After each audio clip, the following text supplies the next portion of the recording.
Good morning, commission members for both commissions. It's really great to see a full table today. This is Joyce speaking from the voice in the ear.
Good morning, everyone. We'd like to call the joint commission meeting of the Cleveland Landmarks Commission and the Cleveland City Planning Commission to order. This is a special joint commission meeting. There we go. City Planning Commission, Landmarks Commission rules. In compliance with notification requirements of Ohio Open Meeting Law and Section 101.021 of the Codified Ordinance of Cleveland, Ohio, 1976, Notice of this meeting has been publicly posted. All boards and commissions under the purview of the City Planning Department conducts its meetings according to Robert's Rules of Order. Actions during the meeting will be taken by roll call vote. Recusal from any case due to a conflict of interest should be stated for the record prior to the beginning of the presentation. In order to ensure that everyone participating in the meeting has the opportunity to be heard, virtual attendees should use the raised hand feature before asking a question or making a comment. The raised hand feature can be found in the participants panel on the desktop and mobile version and activated by clicking the hand icon. Please wait for the chair or facilitator to recognize you and be sure to select unmute and announce yourself before you speak. When finished speaking, please lower your hand by clicking the raised hand icon again and muting your microphone.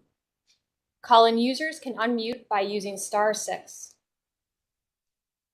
All meeting activities are being recorded via the WebEx platform. These proceedings are also being live streamed via YouTube. All requests to speak on a particular matter submitted through the proper channels have been considered.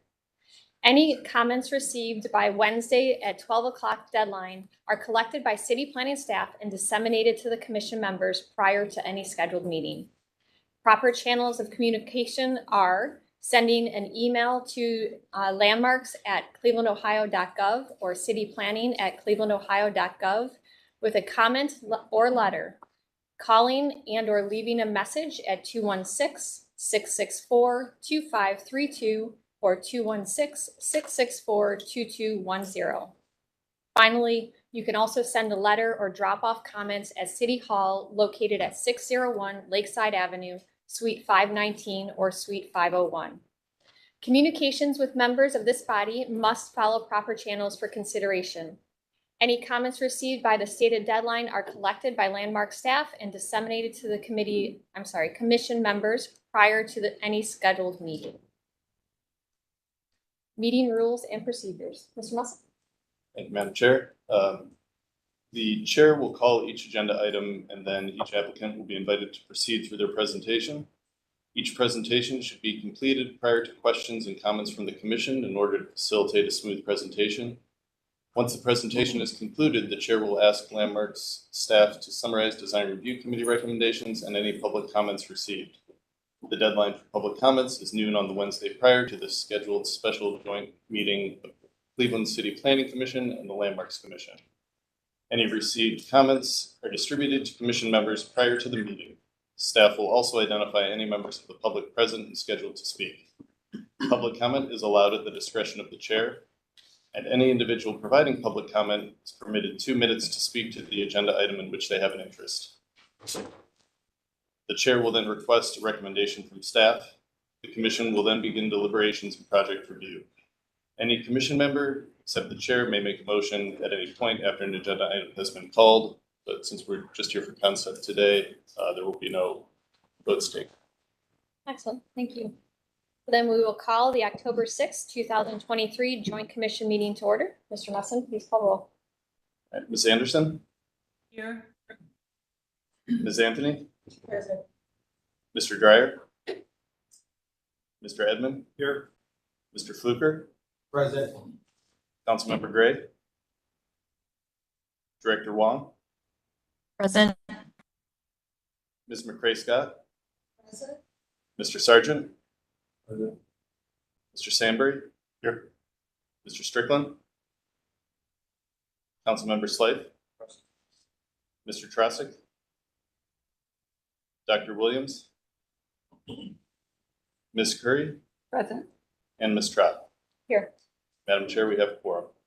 In addition, we have several members of the planning staff here, Landmark staff, and our representatives from the law department. So then we will begin with our concept review. We have one item on our agenda. Well, before we start, I'm going to just recuse myself outside for this item. Thank you.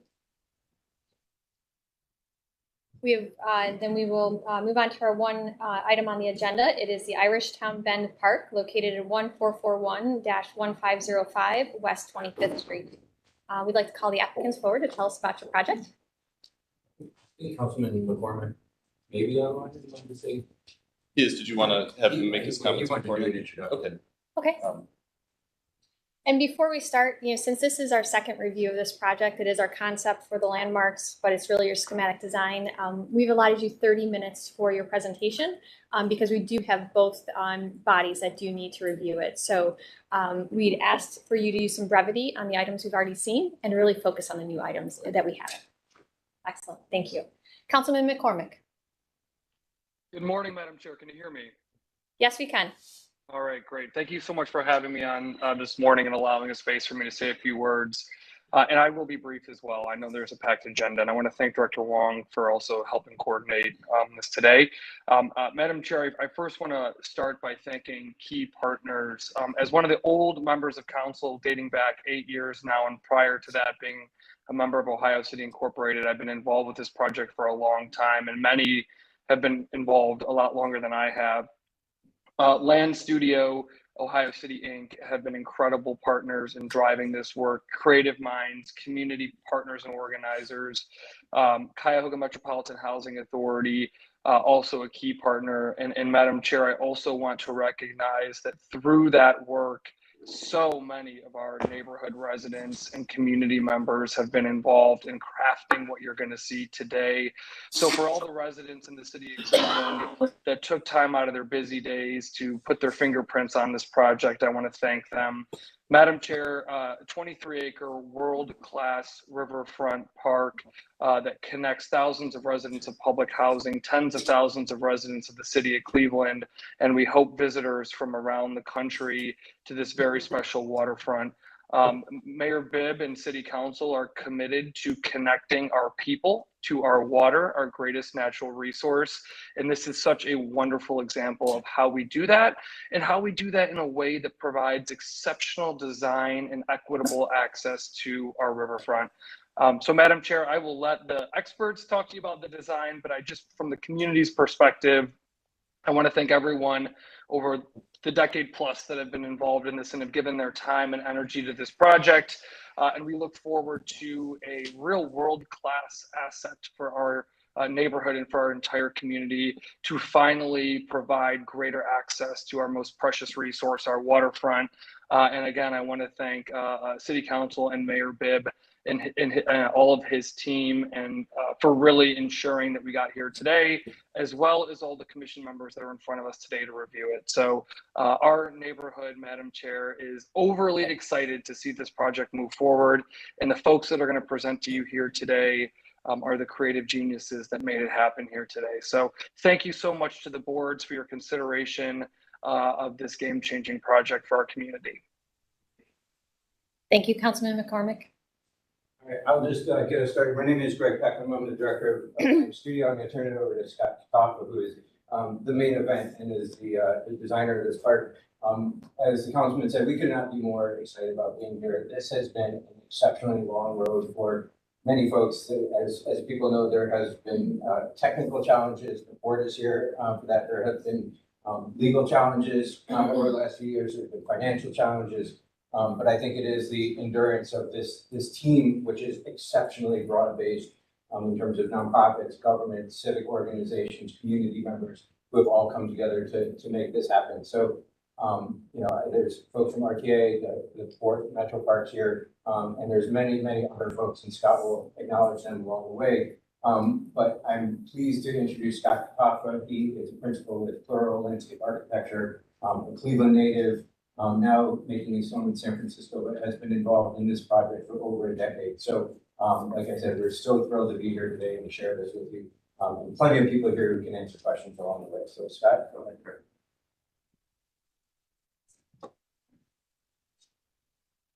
Wherever you feel comfortable standing. It's sort of a, you can stand in the middle, you can stand aside, it's all good. So as Greg mentioned, I think this advanced a little bit faster, but we, this is a big partnership of a lot of private, public, nonprofit funding communities that have brought this work together. And I couldn't be more proud to share it with you guys today. This is, I think, just filling in some of the requirements of the application. And, we love Ohio City and love Cleveland, and so much rich, interesting history here that you'll see as we've thought about the site and about the people who have made this place. the Irish immigrants who built the city and the canals and the ships that made Cleveland the sixth largest city in the country, the refugees who still come here to farm an Ohio City farm, who came here as Irish and Hungarian and other immigrant groups who settled on this land. The beauty of this place is a natural ecological system overlaid with industry and community, and how these things can weave together to create a really unique destination for the city and for the country. I think it's a really spectacular place. And it sits in the heart of Ohio City, in the heart of Cleveland. This diagram shows two circles. The inner ring is a 5-minute walk from the park, is that kind of green crescent in the middle. And you'll see, we are a 5-minute walk from Westside Market, from Ohio City Farm, from Riverview Towers. We're a 10-minute walk from Lakeview Estates, from Lakeview Tower, from the Historic District. So we can provide great open space for this neighborhood within easy walking distance. And this also, because we're in so many partnerships, I just wanted to clarify the scope of the review. We've been coordinating with improvements to West 25th Street with the RTA team. We've been working with CMHA and Ohio City Farm on improvements to the farm. We have proposed a future cafe at the corner of Detroit and West 25th Street, but I've identified those three because those will come separately through different design leadership teams. But we've been working as a concept with all of these groups to sort of integrate the park with these other projects. And back in 2017, when we last presented to this group for concept design, this was the design that we worked together with the community to develop. It was approved in 2017. We're here to share with you the updates that have happened since then. And as you know, it's been a long and winding road to get here, starting back in 1992 with the North Cuyahoga Valley Corridor Plan. We're here presenting to you, excited to get concept approval. And as the port is under construction currently, we will follow them with construction of the park. And we all know the dire necessity to make these improvements, not only for safety of the community, but also to preserve the shipping industry and economy of Cleveland that relies on it. We see this as an opportunity to leverage this infrastructure investment to a community benefit. This is the Trust for Public Lands Park Score for the city of Cleveland, which shows that 6% of its land use is dedicated to parks and recreation. The national median is 15%. So this will give us an opportunity to boost those numbers a little bit. We know that now with a lot of these communities that have been landlocked within industry, this Lake Link Trail, Irishtown Bend Park will open up open space opportunities for the residents here who have been underserved by that. In addition to that, there's the Cleveland's Climate Action Plan. We can help support that in the park by planting thousands of trees here that will help increase the canopy cover goal. This is a park equity or a canopy tree equity score that shows that this neighborhood is half of canopy cover. So that helps us with urban heat island effect. It helps us with stormwater management as our storms become stronger and bigger. It also helps beautify the city and create natural habitat. So it hits a lot of the climate action goals set forth in the plan.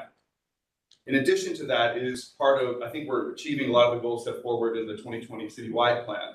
So this is a checklist of some of those policies, providing waterfront access, waterfront recreation, bikeways, improving habitat, diverse programming. A lot of these goals I think we're achieving within the park. And a critical piece is connecting this wonderful network of trails that has been developed over the last decade here, which we're kind of a quarter-mile missing link right now, which this park design will close. And when done, we'll have this 101-mile trail system that takes you from downtown Cleveland to the Cuyahoga National Budget. I think it's just a spectacular amenity for the region. So I'll quickly go through some of the changes we've made since 2017. Those have been primarily driven by the port's work on stabilization. So since the time that we did the 2017 plan, the port has been working to develop their stabilization program, and that resulted in some changes to the park design. So this shows a kind of cut-fill diagram. The red areas is a lot of cut that has to come off the slope to protect and stabilize it. So we can put a portion of that in the green area, but it's not a balanced cut-fill, so we'll be offloading like 250,000 cubic yards of soil from the stabilization project. So that influenced how the design evolved from there. This is a sectional diagram that shows the red area is the cut, the top of that is the existing slope. So we're recutting that, and you can see we have a small bit of fill that we're putting towards the bulkhead to help stabilize it, but not a balanced situation.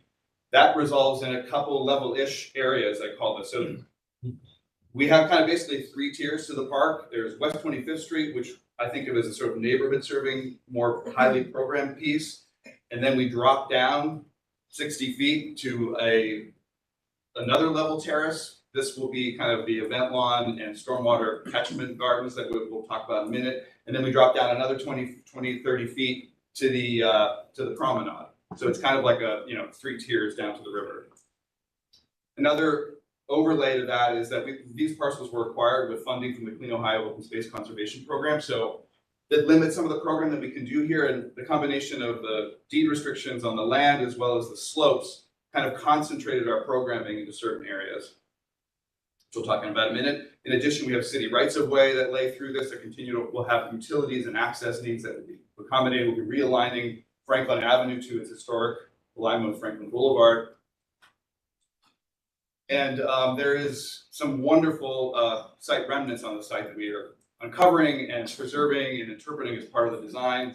The coal dock remnants shown here in red, the historic Cleveland Mahoning Railroad tunnels. This was the first train line that came into Cleveland from Mahoning Valley that brought coal.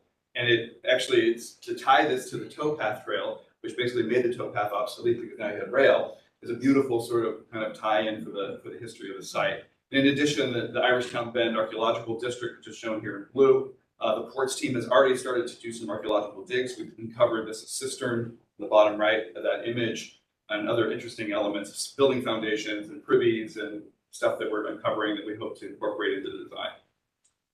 So, back in 2016, we started this process. We got some great ideas from the community. We continue to engage with them. There's a group called the Committee of Champions that's organized by Ohio City Incorporated and Whitney. I don't know if she's not here, but she has led this amazing group of champions from the neighborhood that have toured the site, that have looked at other parks in the neighborhood, talked about programming that they desired, and we met with them and they kind of laid out the interests that they had.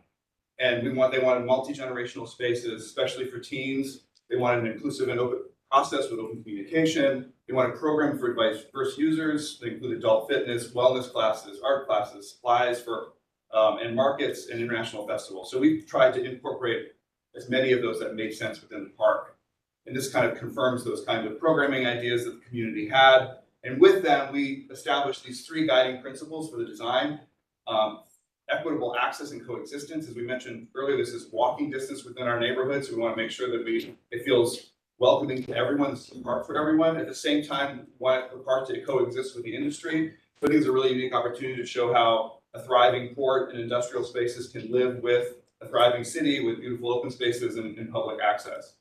Building on the cleanup of the river, we want this place to be sustainable but also resilient for the changing climate. And lastly, interpret the rich cultural history of this site through park design.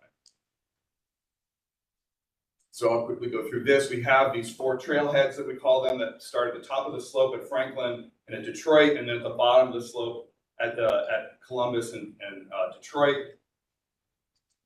Series of programs that will be nestled into this slide that I'll talk about in a minute, and this kind of layering of stories that give us an opportunity not only for environmental graphic and interpretation, but also public art opportunities that could sort of tease out some of these unique histories.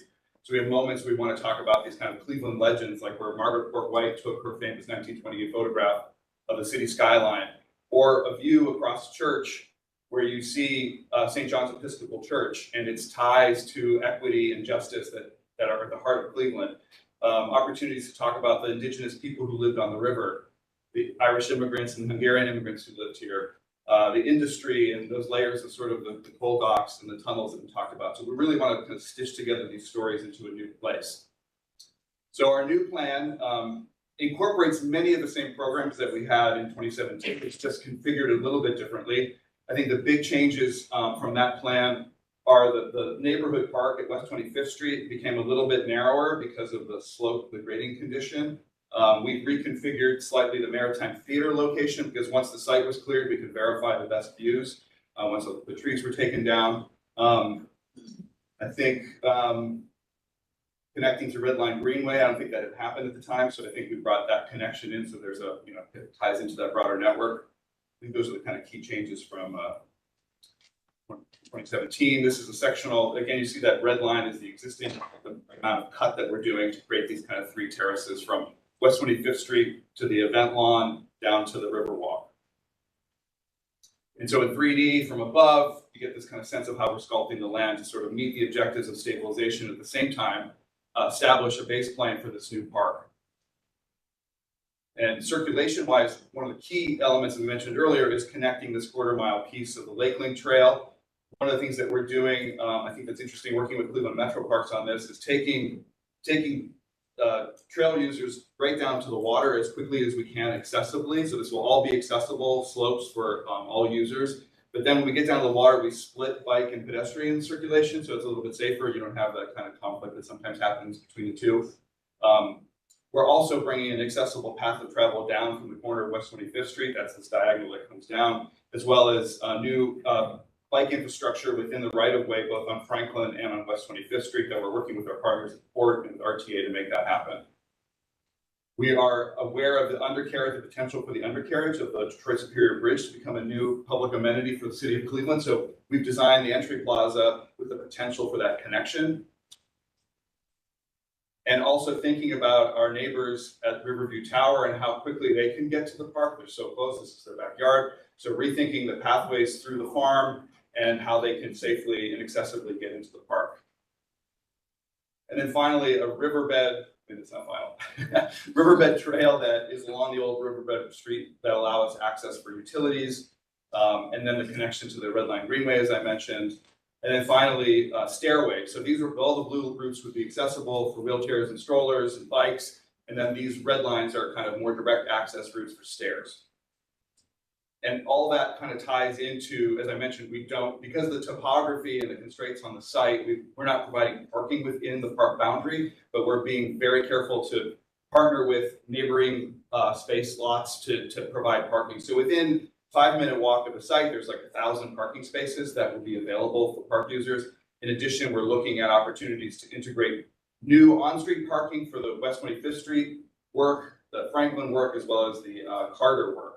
So I know that some of the comments have concerns about Hooples, and Hooples hosted us, I think, for our first kickoff meeting, and we want them to thrive and we support their business and hope that this will actually boost their business, but mindful of the fact that parking is important to their business. So thinking creatively, I think we can solve the parking issue by reconfiguring the intersection of Columbus and Carter to make that safer, but also adding parking to it, adding additional parking to Franklin, which currently doesn't exist. We're able to sort of offset, I think, the sewer district's parking area that they currently use in numbers.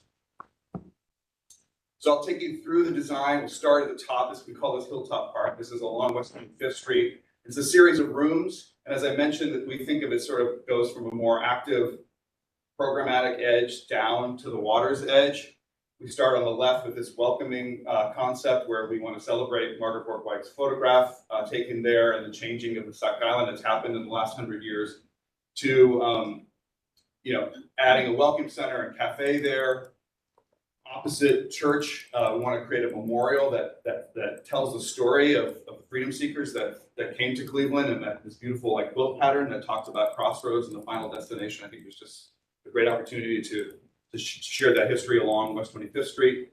We're adding adult fitness, we're adding family picnic areas, we're adding a 1-acre playground, and then continuing the conversion of the Welcome Center into a gathering space that could host exhibits and events. And then finally, rethinking the frontage along Riverview Tower so that space feels less like a barrier and more like a front porch where people can socialize and engage with the city and the park. So here on the corner of this is Franklin and Detroit. We'll start with our playground space. This is because of the slope, we're building this playground into the slope. So it will be fully accessible for wheelchairs and strollers, but it will terrace down and create sort of a unique opportunity because of that slope. And then on the other end, we have the cafe. We're siting the cafe.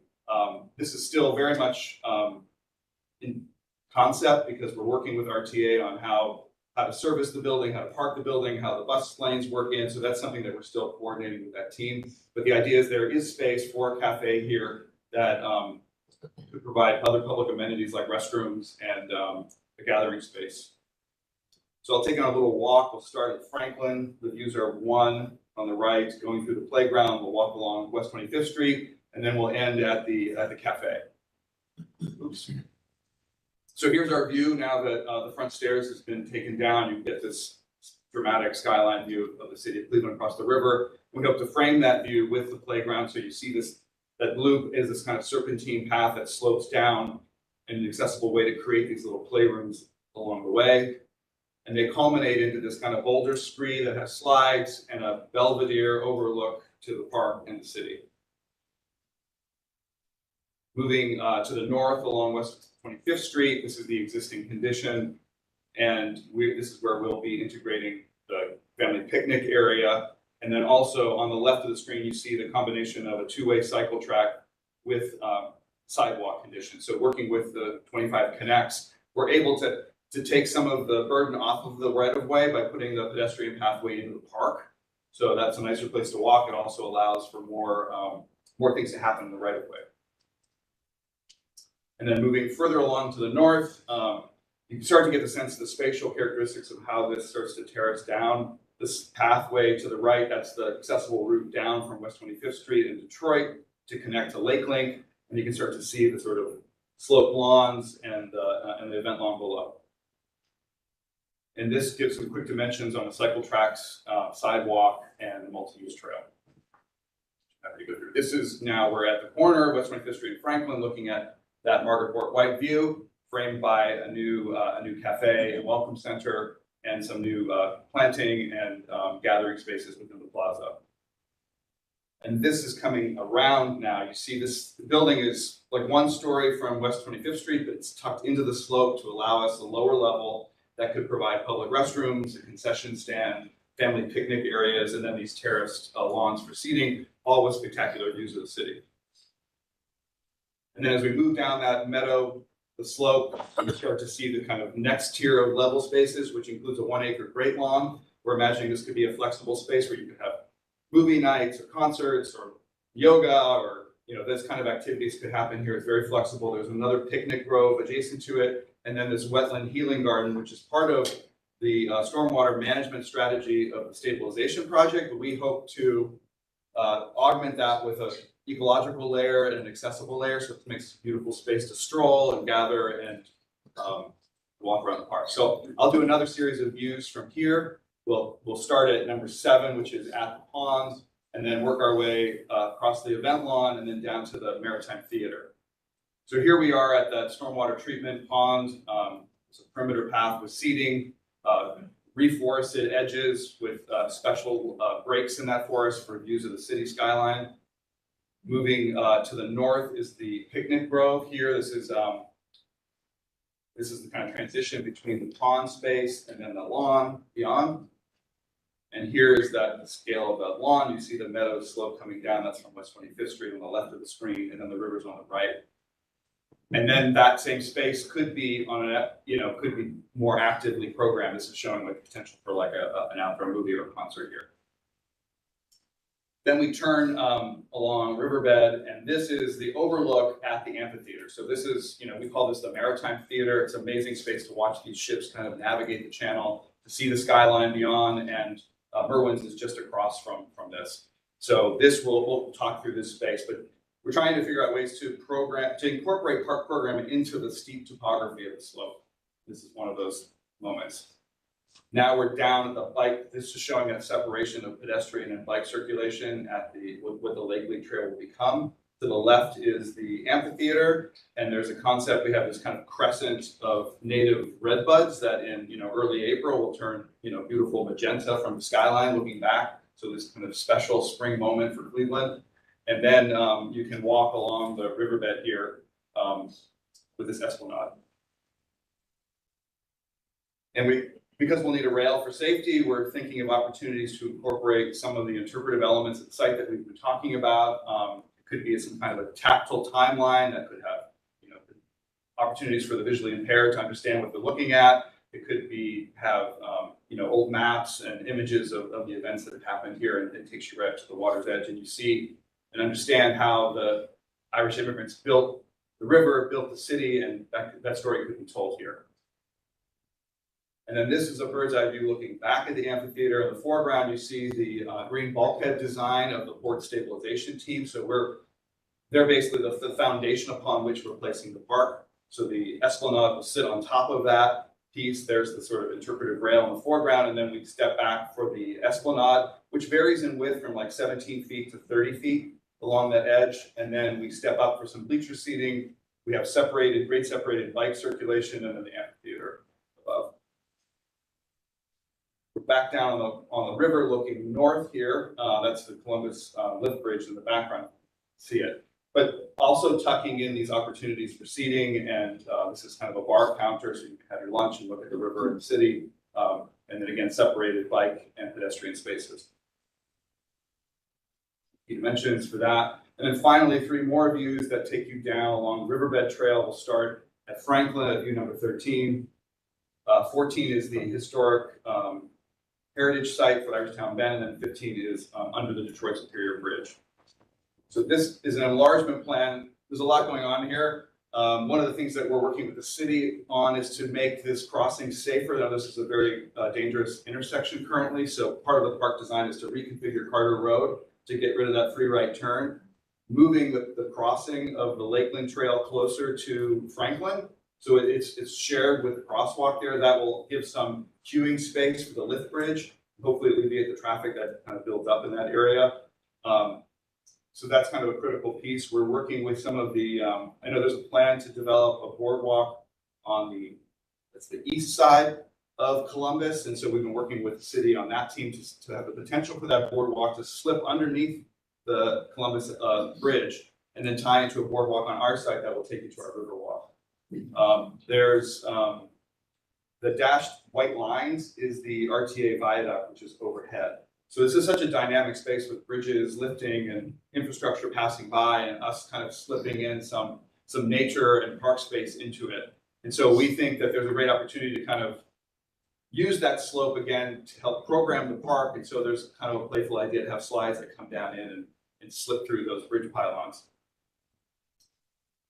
And so that view along Franklin Avenue here, those are the bridge, the RTA overhead bridge, and then this is a concept where those kind of tube slides will slip through those archways, and there'll be access through bike circulation, and then pedestrian circulation, and vehicle circulation. And this, I think many people think of this as a sort of shanty town or some kind. I don't know. I mean, it was a real brick and mortar place, a neighborhood where lots of people lived, and we're working with a group of community to research and understand who these people were. We know little stories about them. We know the kinds of work that they did, and the families they had, where they went to church, and so I think there's an opportunity to really kind of showcase what this place used to be like in the 1880s, and how important it was for the development of the city. So we've been using, these are Sanborn maps from 1886 to kind of understand the patterning of this historic neighborhood.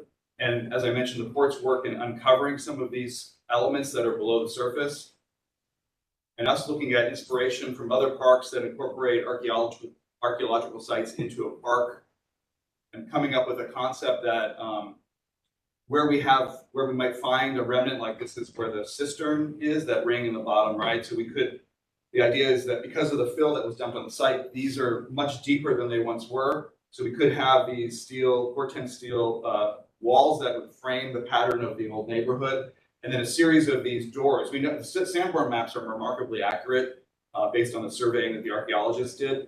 So we know where the doors were. So this is a concept where we might mark the doors of this to kind of create a kind of human scale pattern that would fill and give a sense of the density of this place. And those give us an opportunity to tell some of the stories of the people who live there. So we'll be continuing to work with the Irish heritage community here in Cleveland to tell those stories and pull those stories out into the park. And then finally, we will connect to the Lakeland Trail to the north, and looking at the Cuyahoga-Mahoning Bridge as a great opportunity. I know there's conversations about maybe even going through that. I don't know how feasible that is, but we think it's a great opportunity to have that basketball court that the community wanted, and make that a kind of a flexible surface where you could have adult fitness, you could have dancing here because you're under the bridge. So there's opportunities for lighting and performance. So I think this trying to build a space that's flexible that can provide for all that kind of programming is the goal. So there's an enlargement plan of that condition there, and then a view looking in the same direction, an opportunity to transform those tunnels into architectural spaces, whether those are cafes, some kind of active programming that it could be illuminated. You could have access to it to see those historic stone bridges. Bleacher seating coming down from West 25th Street or from Detroit, and then the basketball court and the connection to the Lakeland Trail. So, and that's a lot. So please feel free to ask any questions. I'm happy to answer them. Thank you. Excellent. Well, thank you for the presentation. We appreciate it. We will then move on to our committee feedback. Or design review committee feedback. So, Madam Chair, this project was reviewed by the Ohio State Design Review Committee on September 21st. As a concept, they were very supportive of the park plan. They discussed the construction fencing and kind of incorporating renderings on that fencing just to engage the public prior to park opening. Parking concerns from the neighborhood, I mentioned wayfinding for the park and the incorporation in the neighborhood. And also the north corner, or impact or incorporation into the park, it seemed a little kind of far off, not as connected as one of the committee members. All right, thank you. Public comments? Let's do that. We actually received 12 comments or letters. Most of those letters included concern for impact to pupils that mentioned in the presentation, parking concerns for visitors, nearby residents and businesses, playground slide and pedestrian safety incorporations in the various playground levels of the park, as well as equitable access with the Red Line Greenway. There was a lot of support for the concept in the park, just concerns for parking. There were some objections to the impacts in the public or the West 25th public right of way and kind of concerns on that span, and concern for the reduction or impact to the public transit access to the park. Right. Thank you for that summary. We'll then move on to Landmarks Commission staff comments or Thank you. review. Thank you, Madam Chair. Yeah, Landmark staff is supportive of the project, and we're really looking forward to seeing the details as they come forward for final approvals as time goes on.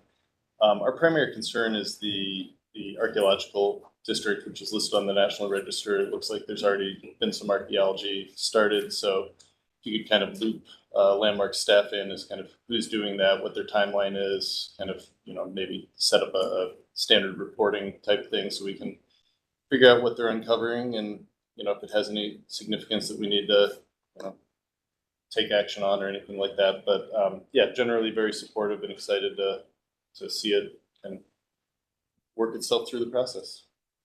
Excellent, thank you. We'll then open up the floor to the commission members for questions and comments. Yeah, I had two. First is this is wonderful. I mean, Retro Parks is a great part there. They've been able to turn a few of our culturally significant spaces and waterfront access to wonderfully beautiful venues. My biggest concern, quite frankly, has more to do with what the city, Destination Cleveland, and everyone's going to do to help figure out how you connect all the public spaces. I think there needs to be a coordinated effort to program. There should be a coordinated effort when there's other activities going on in the city, so that all the other spaces are activated in a way that complements that effort.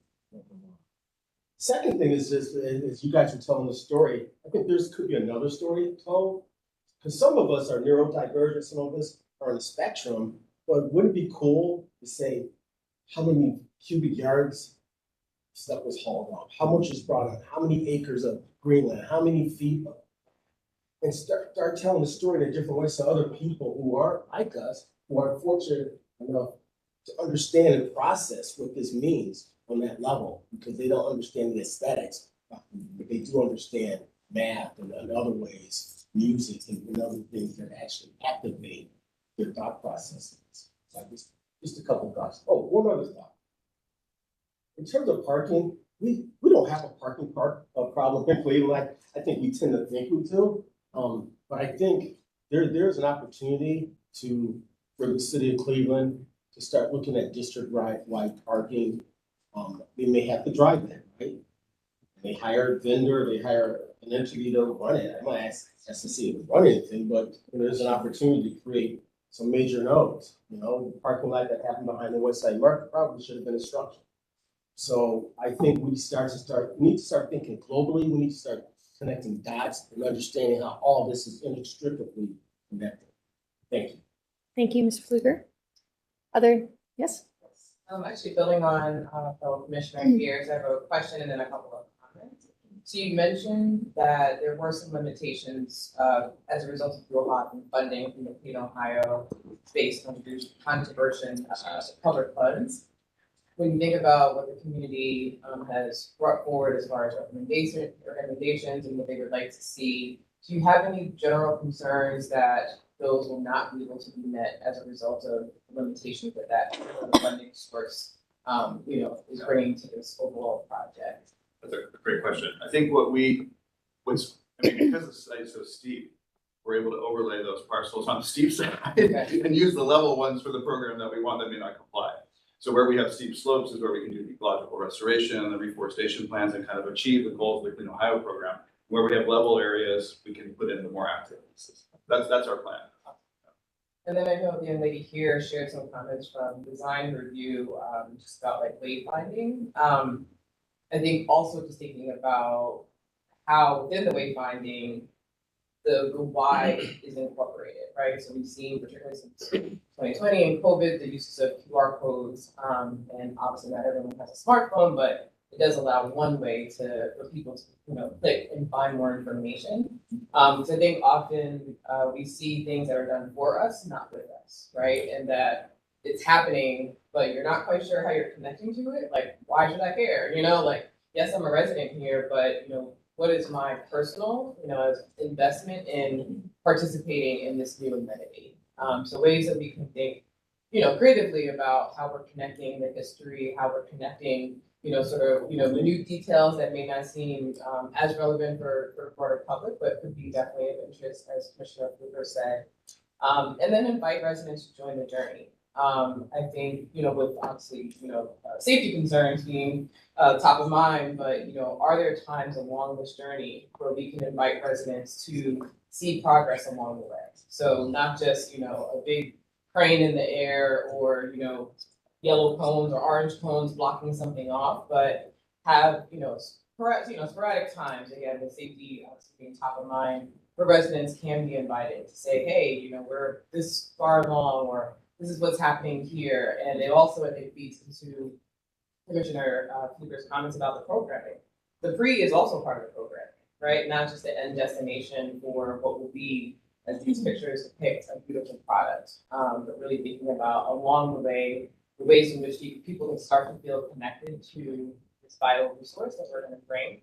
And I just double down on the programming. I don't know who technically will be responsible. Maybe you know that answer right now, but it definitely needs to be an integrated approach that is incorporating resident voice as it relates to not just throughout the planning process and the recommendations that we all have received, but now that it's a live project, how do we continue to integrate the voice of residents and local businesses and other nonprofits that are in the general. Thank you for the presentation. I'm surprised you don't have water because that was hefty. I was thirsty for you. I just want to add on to what you did.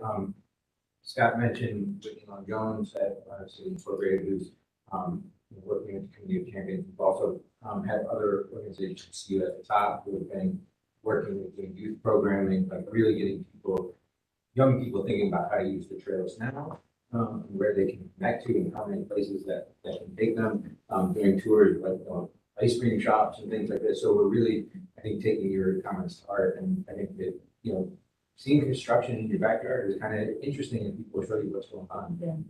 And so if we can get the folks in there to see and take a walk, for to make sure it's done safely, we will. Yeah, I mean, even POPSET concept, right? So we have all these things that we know are going to happen in time, but maybe it's a pop-up cafe, right? Just to give that simulation of like, this is what is to come, right? There's so many amazing small businesses just in the vicinity of Irishman, and again, just really allowing people to see, feel, hear, smell, you know, what will this look like? We're hoping in the spring to have, we've been sort of just trying to figure out what's, the project is so complicated. There's the Riverview Welcome Center at CMHA that we sort of opened up a few years ago. And being able to have a cookouts and just like this good community events that can happen there as a sort of, kind of springboard to what can happen long term, just beginning to sort of have those patterns of behavior. I'm really glad to hear you talk about what some of the states. It's really important, as my colleague said, to have an integrated approach to make sure that those residents that the CMHA states feel welcome to participate and use this.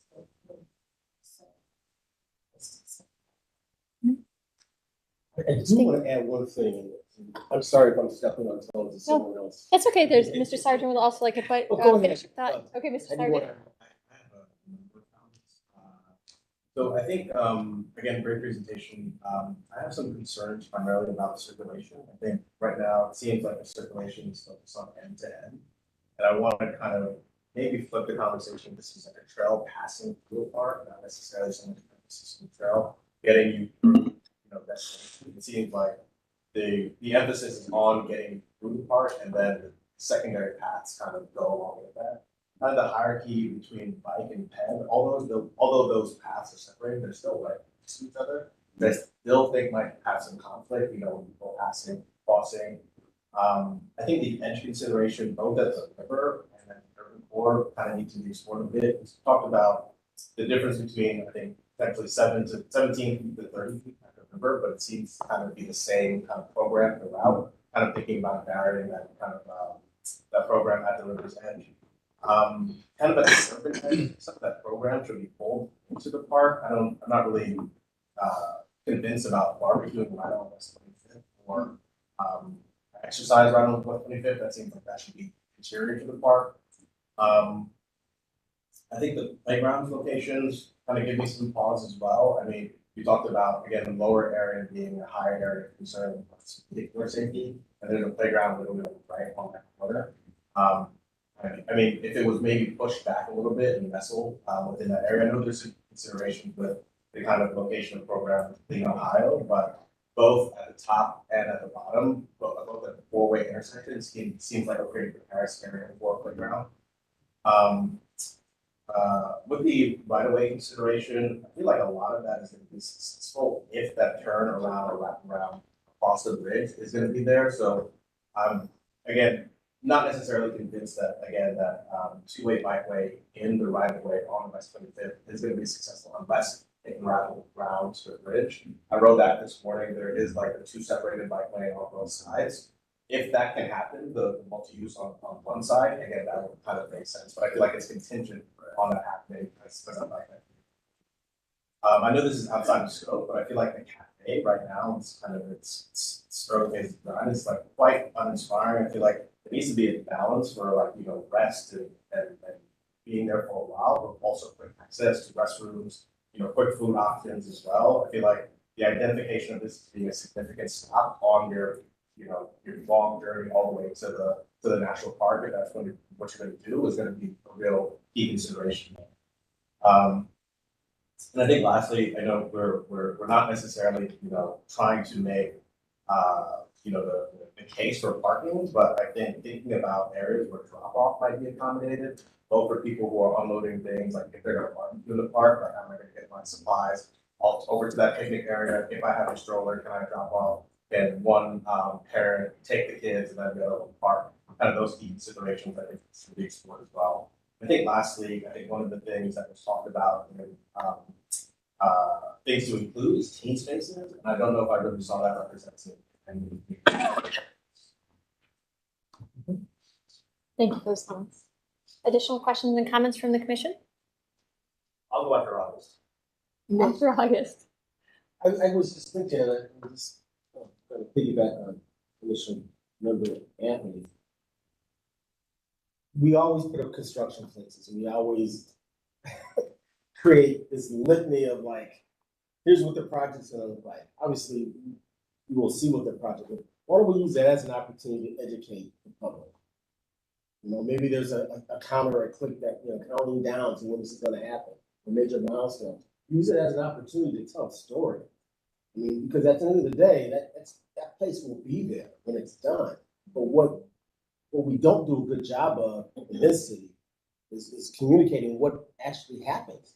What type of zoning, what actually led up to cause this to happen, and what's happening along the way. So just a thought. Yeah, but I'll just comment because it's a conversation we're having right after this, but we have designed sort of a series of signage graphics. I mean, it's a huge area. If you go down West 25th Street from the CMHA building to the corner and it's got some fencing on it now. But we've been working with the board to try to figure out, we want to tell the story, why is this happening now? Because this is not a park project first, it's a park because they're stabilizing the shipping channel. So we want to be able to tell both of those stories, and the driver is really about protecting the river, you know, that industry, the habitat, all those types of things, and then what comes next. So I think we'll probably come back to this in some fashion or another with some examples of what we would like to do out there, because I think that's the thing we are also quite excited about right now, is folks don't really know what's going on behind that fence. And this is a chance to effectively have a conversation.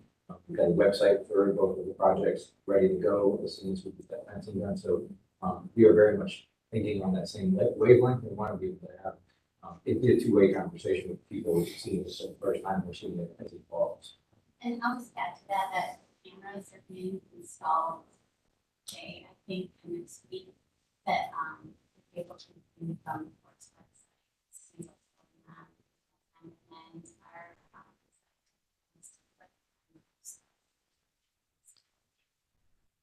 One other thing, and I'm sorry, Charlie.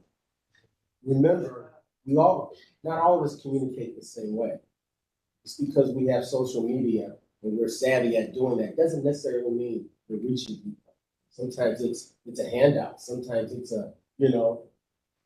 set up like a Kool-Aid stand on the corner, right? I mean, seriously, very simple ways to reach people, and that resonates because part of ownership is understanding why and having a connection.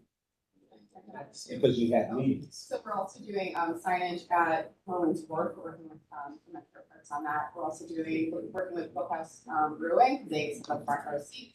And we also have been working on coasters and sleeves to get all the coffee shops, local restaurants, things like that to help get the word out and leave them with additional on as well. Sorry, Charlie. One more comment with regards to circulation. Think about the potential loops that can happen in the park. I feel like right now, if I was riding my bike, it isn't a bike. Right? Again, that comment about end to end, but then also for folks that might not have the ability, like in strollers. I feel like there's some stroller, but without having a stroller, and walk, turn around and walk to another, again, consideration. Thank you for that feedback, Mr. Strike, and then we'll go to Miss Anderson, who's online. Couple quick things. One, I do not share the concern about the width of West 25th and traffic. West 25th is incredibly wide. I just want to throw that out there. If anything, we need to be thinking about how to slow traffic on West 25th so that the parents of kids who run into traffic recreationally don't have to worry so much about being in parks. One. Two, this looks like a pretty awesome place to skateboard. And I'm wondering if there's been consideration, especially on like terraces and corners of like the durability of materials. If we're going, I mean, I'm kind of the philosophy that it's going to happen, the signs don't matter, and it's not the worst thing in the world. So are we going to end up with a lot of maintenance needs moving forward because we didn't plan for the deterioration possible? I don't know if there's an answer to that. Should I respond? Oh, yeah. Okay. Yeah, we will definitely be designing that in mind. We're at the point when we get into detailing of the walls. So we'll create ways of building them so that there's joints that include skating. Okay. Looks like a sick place to skateboard. Not that I know. The other question is as to the historical site. I'm like, I want to make sure that the project is working on like kind of the curation of the history, and I know John Myers is here from the Irish American Archives of how we really tell that story, so that in like I see the graphic of like kind of the cistern, the archaeological site. This is where structures were, but kind of the as personally as the descendant of people who came in this era starved and willfully starved, had to emigrate. Like, this is where they landed, and I'm interested in that story for not only that group of people, but I also see a through line in kind of my own personal ethics of, as the descendant of those people, I sort of have an obligation moving forward. There's still people coming to Cleveland, and I'm interested in making sure that we're telling that story in a really impactful way, and I want to make sure that you're connected with, like, really the experts, not John and others who know that story in and out. The other thing, and I don't know, John, get ready to throw something to me. There's a famine memorial across the river, and I almost wonder if this ends up being a more appropriate place for the famine memorial, merely because there's going to be the amount of foot traffic that we don't. Well, like, there's Canal Basin Park's on its way too, but is there a co-location value? I'll just throw that out there as something to think about, but not necessarily coming down on either side right now. So those are my comments. Awesome, thank you. Ms. Anderson? Thank you, Madam Chair. I have a question and a comment. This hillside, I'm wondering if any consideration was given to a sledding area or a toboggan area. And the reason I bring that up is on the towpath trail near where I walk, there's some hilly areas that people have just sort of taken on their own initiative to use as sledding areas. So I was wondering about that, first of all. Does that conclude your question and comment, Ms. Anderson? That's fine. I'll do the question first and then the comment? Or should I do them together? Why don't you do them together and then they can respond? Okay. The other deep concern that I have is regarding accessible parking. I have to say, in my demographic, there's a lot of people who, you know, they walk, but they don't walk that much. And I think this park place is a very attractive, beautiful space. But I don't see a lot of, I think there's a lot of people out there who are not going to walk 1,000 feet or more and then start walking through a challenging topography like this. So I really, really cannot emphasize enough that, you know, a 23, 25 acre parcel, some adequate parking, you know, be accommodated here. I think it's easy to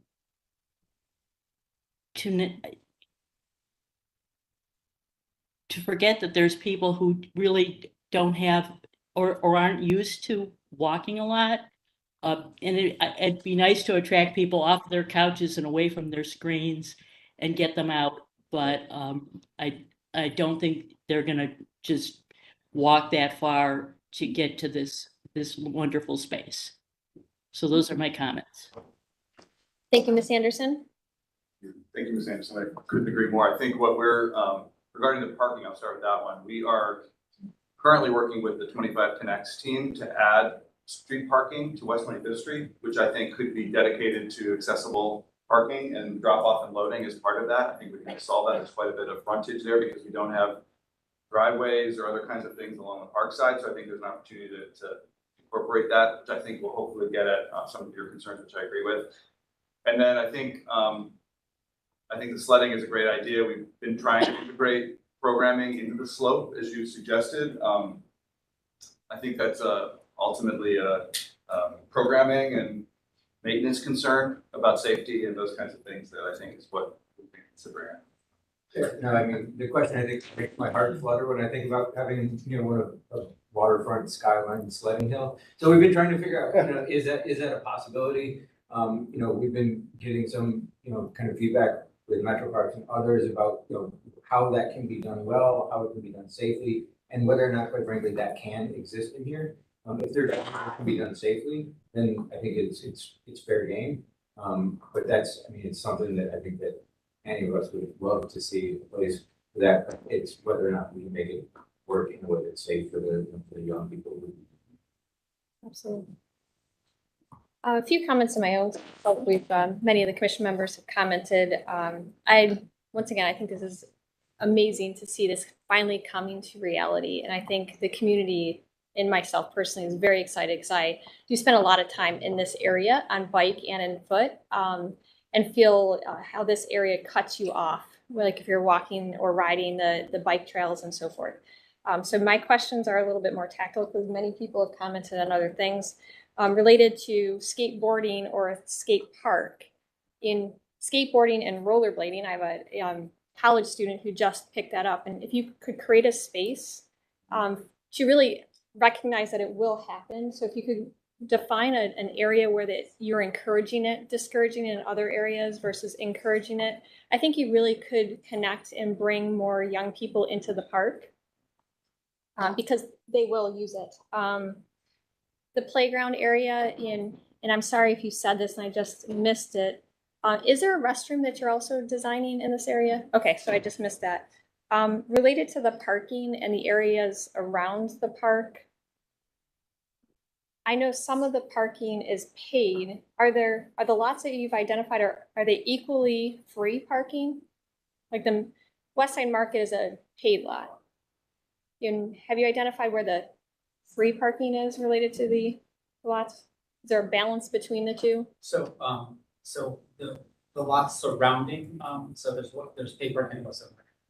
There will also be free on-street parking that's being put in where it's possible. Franklin, Parker. We're talking with RT about this from bit. Also, there are other lots actually across the street. Actually, the Blueprint, that probably paid solution.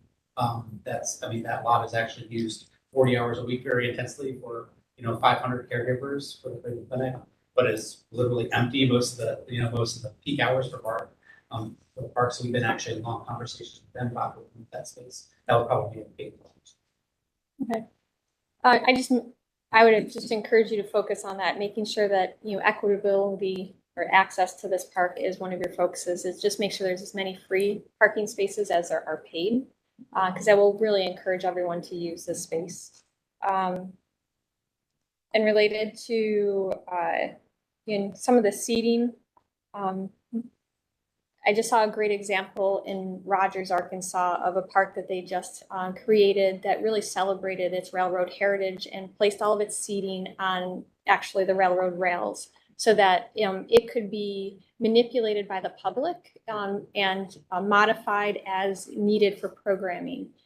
So I'd encourage you to look at some opportunities for the public to also personalize the space as they really understand the benefit, and the programming really starts to expand into this. So I think there's some great opportunities with the heritage of this area to really celebrate it in different ways. Archaeological is one way, as Mr. Fluker said, but really activating, allow people to understand the movement and the importance of the movement of the river and this area of land would be great to celebrate also.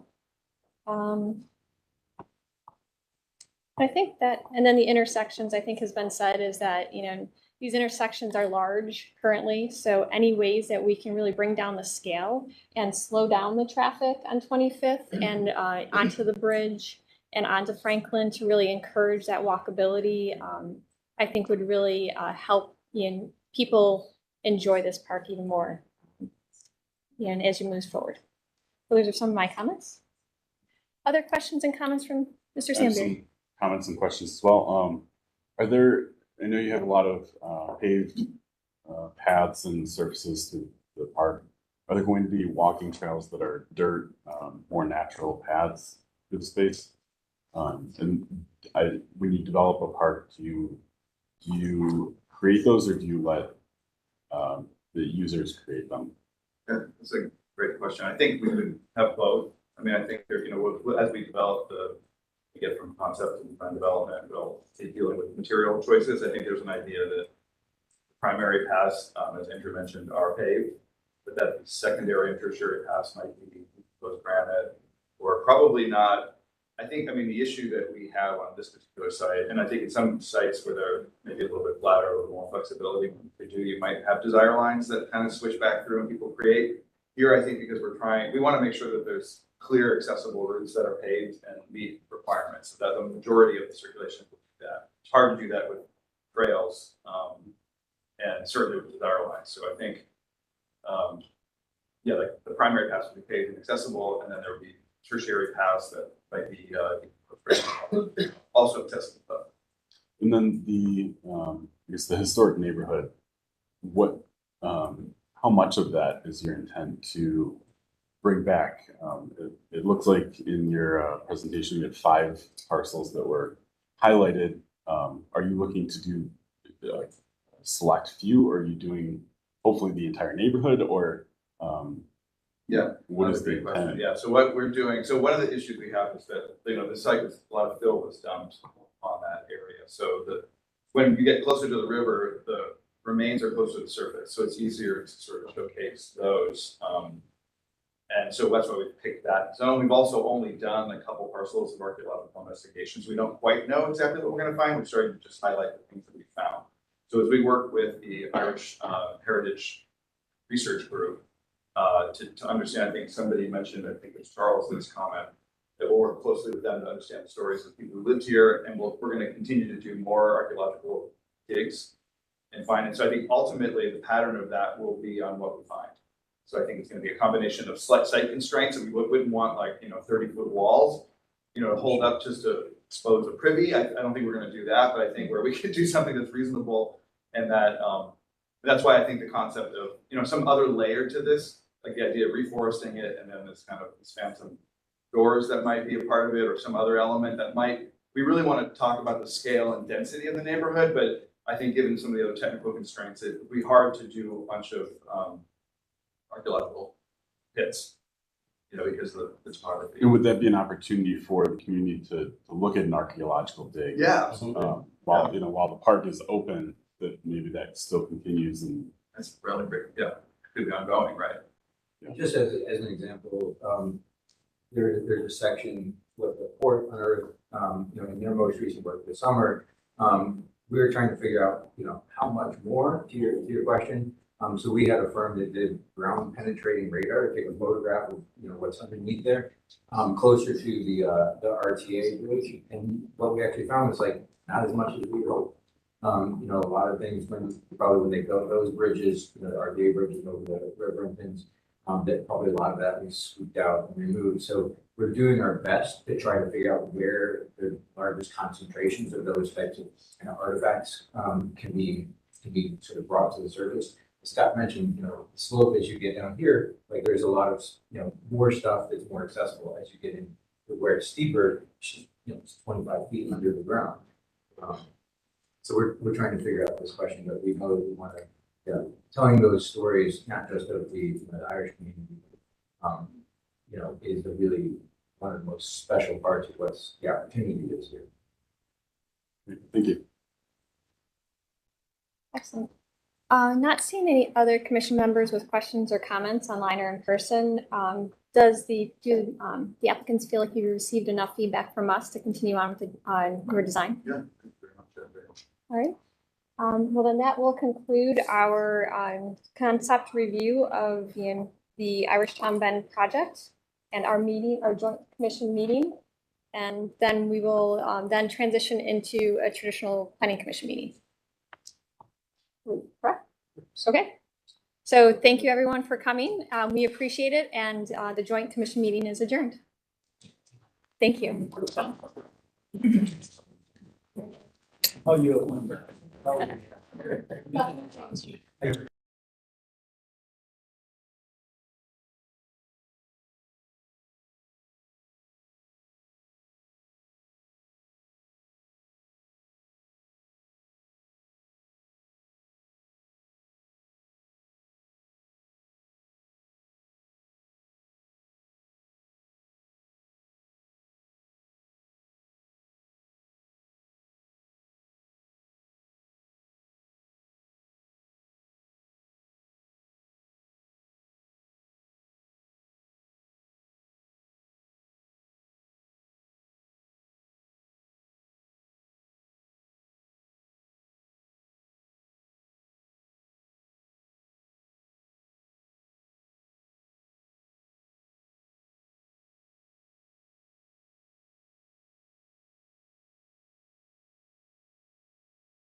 To the applicants, if I may, could the applicant team from Irish Town Bend move aside for the planning commission meeting? Mostly because there is a presenter that needs to catch a flight, and we do need to get started with procedures. Thank you very much.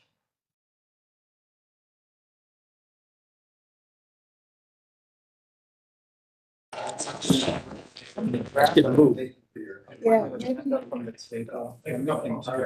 maybe you need to sit over here in case you need to share something. Okay.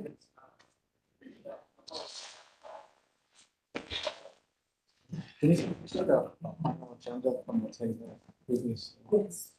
Okay, so we got rid of all the folks.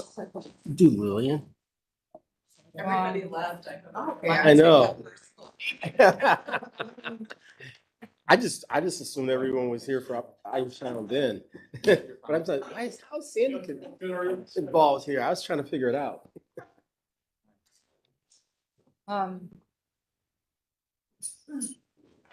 Director Wong, I know you're gonna open and read the preamble. You said you would like us after the minutes to kind of move up the lakefront, is that correct? That's correct, Chair, if you'd be willing to. Okay, sure. I think some other folks might have grabbed the agenda off your table. We can share. Yeah, I have one for you. Okay, let's go ahead and let you start and read. We'll call the meeting to order and let you read the preamble. Great, thank you very much. In compliance with notification requirements of Ohio's open meeting law and section 101.021 of the Codified Ordinances of Cleveland, Ohio, 1976, notice of this meeting has been publicly posted. Boards and commissions under the purview of the City Planning Department conducts its meetings according to Robert's Rules of Order. Actions during the meeting will be taken by voice vote. Recusals from any vote due to a conflict of interest should be stated for the record prior to the taking of any vote. In order to ensure that everyone participating in the meeting has the opportunity to be heard, we ask that you use the raise hand feature before asking a question or making a comment. The raise hand feature can be found in the participants panel on the desktop and mobile version and activated by clicking the hand icon. Please wait for the chair or facilitator to recognize you and be sure to select unmute and announce yourself before you speak. When finished speaking, please lower your hand by clicking on the raise hand icon again and mute your microphone. We will also be utilizing the chat feature to communicate with participants. The chat feature can be activated by clicking the chat button on the bottom of the WebEx screen. Call-in users can unmute by using *6. All meeting activities being recorded via the WebEx platform. These proceedings are also being live streamed via YouTube. All requests to speak on a particular matter submitted through proper channels have been considered. We have also received emails from those who have provided written comment on a particular matter. Proper channels for comments are listed below. Communication with members of this body must follow proper channels for consideration. Any comments received by the Wednesday 12 p.m. deadline are collected by city planning staff and disseminated to the commission members prior to any scheduled meeting. Proper channels for public comment. Sending an email to the city planning address with a comment or letter, calling and/or leaving a message at 216-664-2210, sending a letter or dropping off comments at City Hall, 601 Lakeside Avenue, Suite 501, Cleveland, Ohio, 44114. Thank you. Oh, there's more. Yeah, we have already done the meeting rules and procedures in the Yeah. Joint Commission, so I'd like to move ahead if you're okay with that, Chair. Okay, yes, absolutely. Let's call the meeting to the roll, please. Anthony, Present. Luker, Present. Curry, Present. Craig Scott, President. Sergeant, Present. Slight. We have a quorum, and the meeting is beginning. I would like to say that we have a lot of items on the agenda, so I'm going to move people quickly, so please don't be offended if I move things along. First item is approval of the minutes from the previous meeting. Can I have a motion? I move for approval. Second. Motion and a second. Call the roll. Anthony, Yes. Luker, Yes. Curry, Yes. Craig Scott. Yes. Sergeant, Yes. Slight. Yes. Motion carries, the minutes are approved. So there's a request because someone has a flight to move forward under special presentations first. We'll go back to the downtown flats second. This is the Cleveland North Coast Harbor Master Plan update. This is for information only. And so we have two members here, or a member here from both, I think, Sandra, are you also speaking as well? Yep, I'm not going to swear you guys in because both of you, you and Lisa, because this is just for information only. It's not design review. I'd ask just for time that you be efficient with your time with us and so that we have time for feedback. I think that's why you're here, is to get some feedback. So go ahead. Thank you, Chair. And I'd No, like to you're- call on Councilman McCormack actually to Okay. share a few words because I know he stayed on to provide some comments if he's still available. Okay. I I do don't not see him actually, to be honest. Then I will continue. Okay. Is it weird if I sit in You can here? sit, Okay, to be if you closer sit to over there though, you'll be able to be seen online as well, Oh, so, or stand, either one. Just, if you're over there, you'll be seen by them. Are you starting, Director Wong? Yes, I would love to. Yeah, go ahead. If you go to the next slide, please. So really the downtown lakefront is built off of the mayor's vision that the waterfront can become a source of healing for Cleveland's communities. Our waterfronts have been symbols of division and we want to, recreate a narrative where the waterfront can actually be a source of healing with the guiding principles of racial equity, economic opportunity, and climate resiliency. So we're here today to present to you the 30% draft that is the first phase of the master plan. If you could keep going to the next slide. This is related to the downtown lakefront process. Keep going to the next slide. Quickly, just sharing the process itself, there are two initiatives under one vision. So the Mayor's Office of Capital Projects is running the project for the North Coast Connector, which is the road configuration, the boulevard, and all the technical engineering related to, exploring, whether we keep the existing shoreway or if we downgrade that shoreway to a boulevard. And Osborne Engineering is the lead on that with sub-consultants. We also have another initiative, which is North Coast Master Plan, led by our Planning Commission. And we have field operations along with their subs, including Robert P. Madison, to shepherd the master plan, which is really about what we'll do there. And then we have a series of engagement consultants that are providing both deep and wide opportunities for engagement. If you go to the next slide. A little bit about the structure. This is the city's project. We are leading with the mayor's vision, and the leadership committee does include various actors from Greater Cleveland Partnership to others. And Greater Cleveland Partnership is partnering with us to look at the waterfront as a whole, including these different working groups. I do want to note that Commission Member Sargent is on the Urban Design and Land Use Working Group shown here. He is a co-chair with me to help shepherd the urban design process of the lakefront. So thankful for the members and his contributions. With that, I will turn it over to Lisa Switkin of Field Operations, and she will fly through the presentation. Thanks. So I know it's a very big deck and we're short on time, so I'll try to move quickly. Hopefully you've had a chance to view it. It's actually a really great honor to be here in person with you all to share our sort of process and progress on this incredible opportunity for Cleveland Lakefront. And we wanted to start by just sharing a snapshot of some of the research we've done because it really does ground and underpin the entire master plan. This is kind of just summarizing key moments that in time that really contributed to Cleveland's, both the city and the shoreline's kind of evolution, from first piers and railroads to the breakwater construction for navigation to land reclamation, and of course the completion of the Burke Airport. And all of this really has contributed to the current relationship, or sort of almost like severing of the city to the lake, right? Pushing the lakefront further out from the historic bluff and downtown, almost a 61-foot grade change. So one thing that we also kind of thought about when we made this drawing is, of course, it kind of talks about this divorced relationship, but it also talks about the future as sort of the next transformation. And so it's one of many transformations to the lakefront. So many of you know, I mean, Cleveland was once very much known and experienced as a city on the lake. These are images from 1797 to 1915. And being able to sort of get back that relationship is something that this project is trying to do. And also, you know, it has the goals that Director Wong spoke about in terms of healing some of the previous wrongs, including kind of repairing some of the severed connections that really separated people in the neighborhoods with the construction of the Shoreway and Railroad.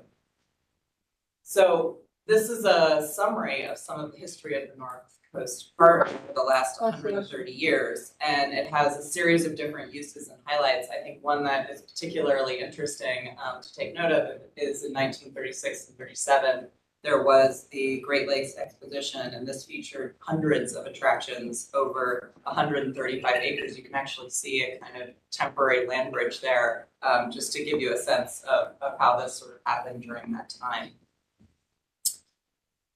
In terms of the site analysis, this is just showing some of the existing conditions, and it really highlights, you know, both the great potential and kind of all of the landmarks and adjacencies, but it also, of course, the significant constraints primarily related to access.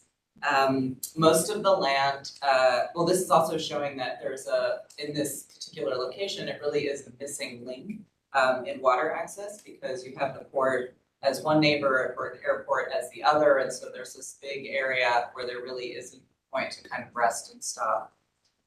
Most of the land is city owned. That's the yellow color here. Of course, there's other, you know, primary owners in terms of county, et cetera, and private, but most of it is city-owned land. And there's also a lot of complexity associated with submerged land leases, which is something our team learned a great deal about and sort of thinking about the future of this. We also did a diagram to understand a cluster of programs, really to understand certain synergies, assets, attractions, but also to begin to understand what was sort of missing, especially from the downtown. In addition to that work, we also started to do a deeper dive into the cultural history of the lakefront, and Third Space Action Lab, our partners in this, have been going much deeper in this work with a series of, you know, salons and workshops around the community. Downtown Cleveland, as we know it, of course, sits at the crossroads of the river and the lake, which was really considered and is still considered sacred ground. And early indigenous trails, including the Lakeshore Trail, the Cuyahoga Path, the Mahoning Trail, all of these really, you know, were based on sites and villages, and they centered around the lake with key callouts of natural and cultural features. And this is something that we want to bring back. Ohio was, of course, a key player in the Underground Railroad. You can kind of see in the map the kind of density and concentration of all of the routes sort of crisscrossing across the state of Ohio. You know, several ultimately passed through Cleveland, which, as many of you know, was Station Hope, with the promise of freedom across the lake and into Canada. Both the East 9th Street Pier and Public Hall are highlighted in Victor H. Green's Green Book guides, published between 1936 and 1966. This really helped Black motorists find courteous service and avoid harassment. So they were seen as safe places in Cleveland, and that's something that we want to bring back to this site. The first Asia Town was actually within the site area. It was established as early as 1860, and Chinese Americans settled along the lakeside and St. Clair Avenue. Over time, unfortunately, though, many of these residents were forced to move eastward, and you can kind of see the jumping of those sites east and east over time. Joyce is going to talk a little bit about the robust engagement process that's been happening over the last number of months. Joyce. Thank you. If you could go to the next slide. We really take seriously community voices, and field operations has very much expressed their philosophy around this. For time, we won't watch the video on YouTube, but there is a great summary of Lee Harvard residents, you know, talking a little bit about their memories and their desires for the lakefront. If you go to the next slide, this shows a summary of some of the outcomes. And actually, we wanted to update this verbally, that we have actually received over 1,650 comment cards, and we continue to engage over 200 participants from CMSD student groups, the salon participants, and other residents. And our goal right now, moving ahead, is we're making a halftime adjustment, taking a look at our representation check, and noting that we are undersurveying and under speaking to the Hispanic and Latinx community. So we will be charging several resident messengers to move forward in Ward 14 and Ward 5 with continued outreach around well-being and how this major project will impact them. So this is a continuous process, and we are continuing to bring in feedback. I think one of the big emphases is focusing on the principles and the values that the field operations team and the development teams and the nonprofits and the city should carry forward as we move into design and implementation. Next slide. Just some feedback. A lot of folks said lakeside dining was a high priority, as well as festivals and programs. Lots of people wanted to interact with the water. Could go to the next slide. And we had lots of folks, you can just keep rolling through these engagement slides, draw pictures, talk about vision for nature and green space, for relaxation, inclusive and welcoming community space, and a lot of emphasis on sort of accessibility, affordability, and different activities at different price points. As noted, there was also an emphasis on history and culture. We did ask about access, and 76% of people still will drive. They believe they'll drive in the future. However, we are seeing that there is about a third of people who would bike or e-bike or walk if other options were provided. Next slide. So I'll turn it back to Lisa to talk more about the site and the scale and uses. So this red boundary shows the extent of the master plan, and it was really intentionally large to try to capture a more holistic approach with considerations for how it could be better integrated to downtown, its surroundings, and other initiatives in the city. But our work really for this initial draft focused on sharing ideas for connecting the lakefront, specifically the shape and character of the land bridge, as well as initial design concepts for the area north of the stadium that you're seeing here. To start, we actually wanted to share different scale comparisons as a way to help people understand the scale of the site. So this is the approximately 20 acres north of the stadium, and you see Edgewater Beach overlaid here, Euclid Beach.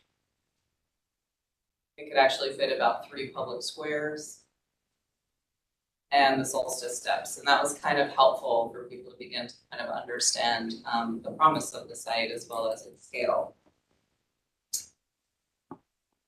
So in our initial round of community visioning, we really put forward the following site observations, principles, and prompts. These were all things that resonated deeply with people, not only in the surrounding communities, but also as a kind of regional attraction.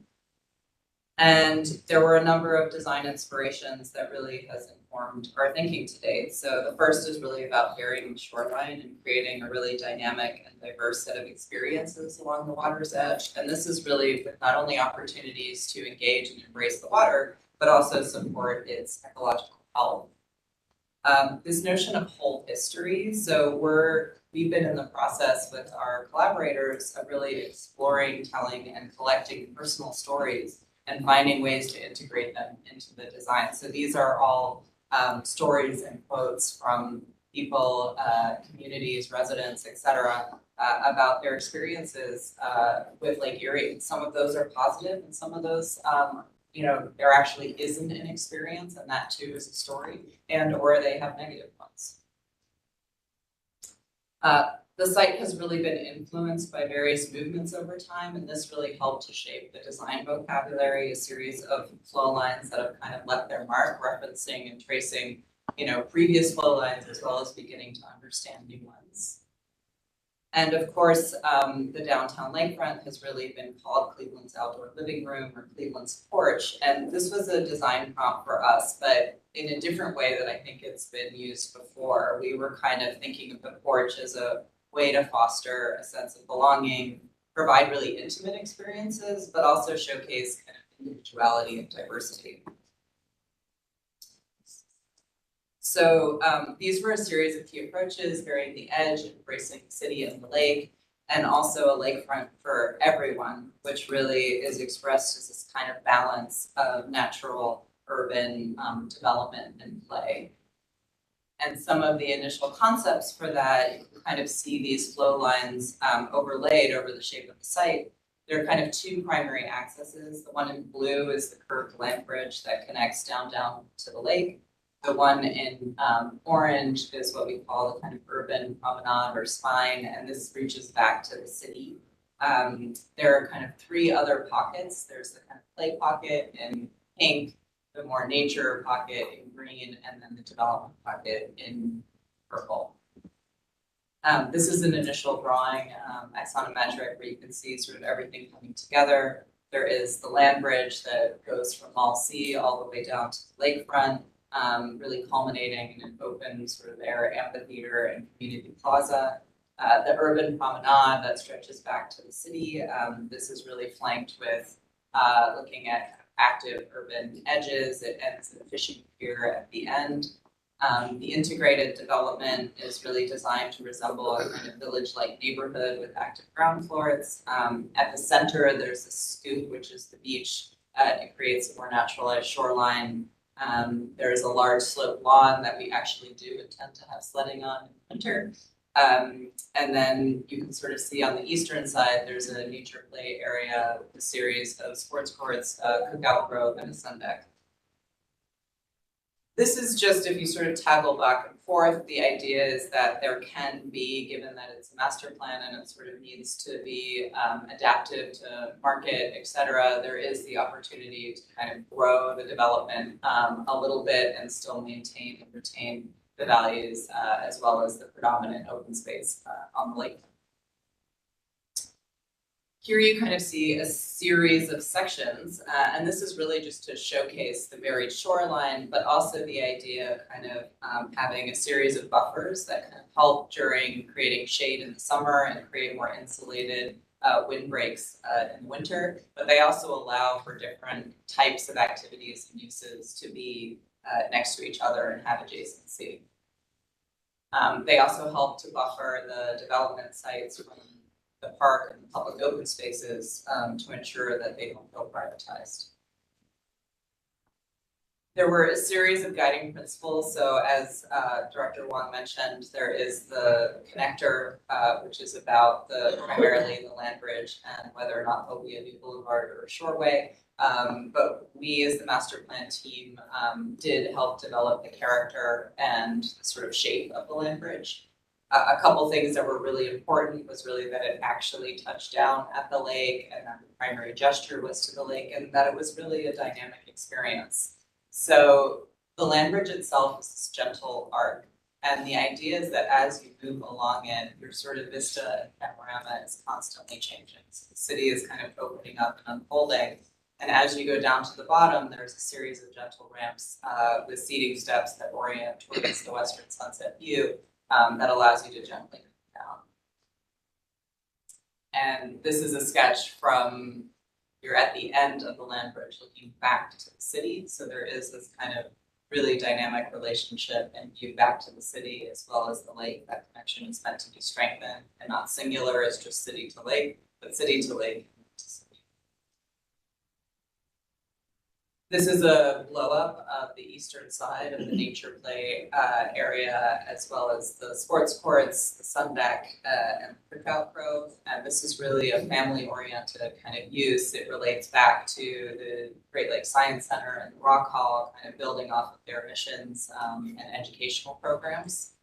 They bring, as you probably well know, lots of school buses sort of come in and out. So this kind of has a great relationship to those institutions. There's also the opportunity under the land bridge to have a series of more public-facing uses, public restrooms, community centers, et cetera, that could spill out onto that side.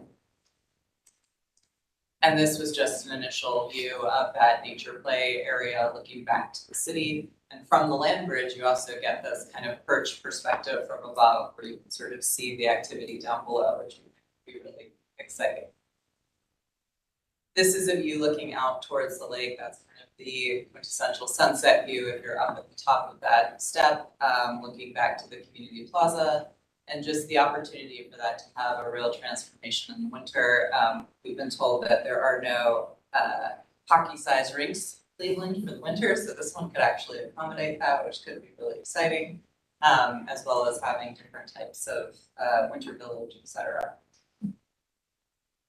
This is a blow up of the beach area and a series of porches, as well as the kind of ledges and wetlands. And it also incorporates a kayak launch through the middle. Again, kind of view looking through the ledges with the ramp. Here you're looking back at Burger Airport.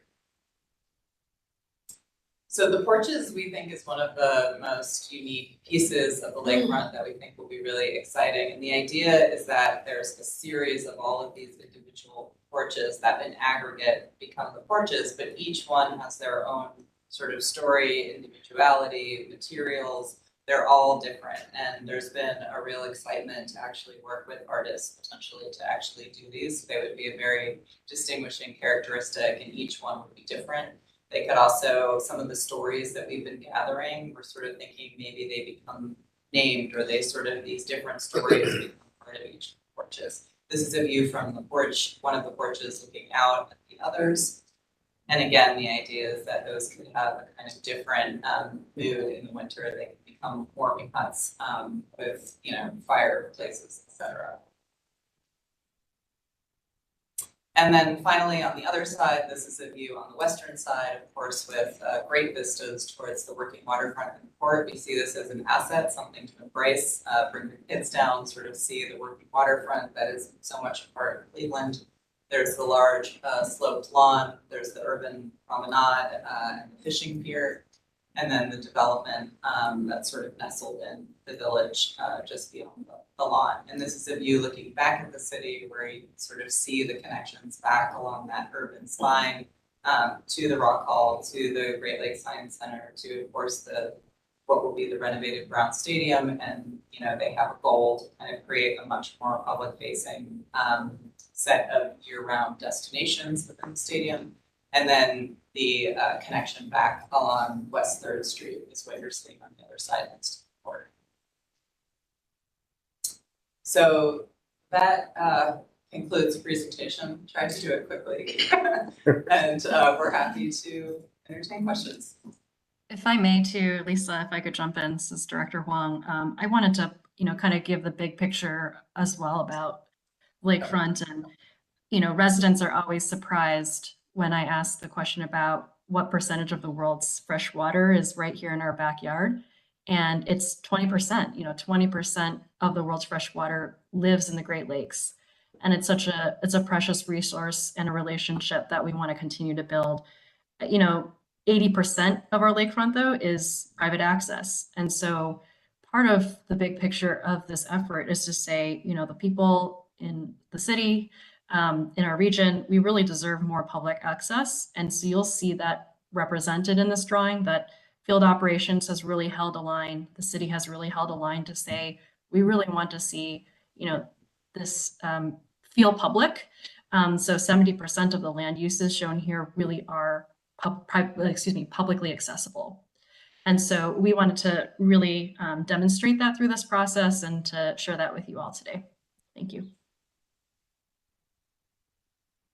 Madam Chair. Yeah.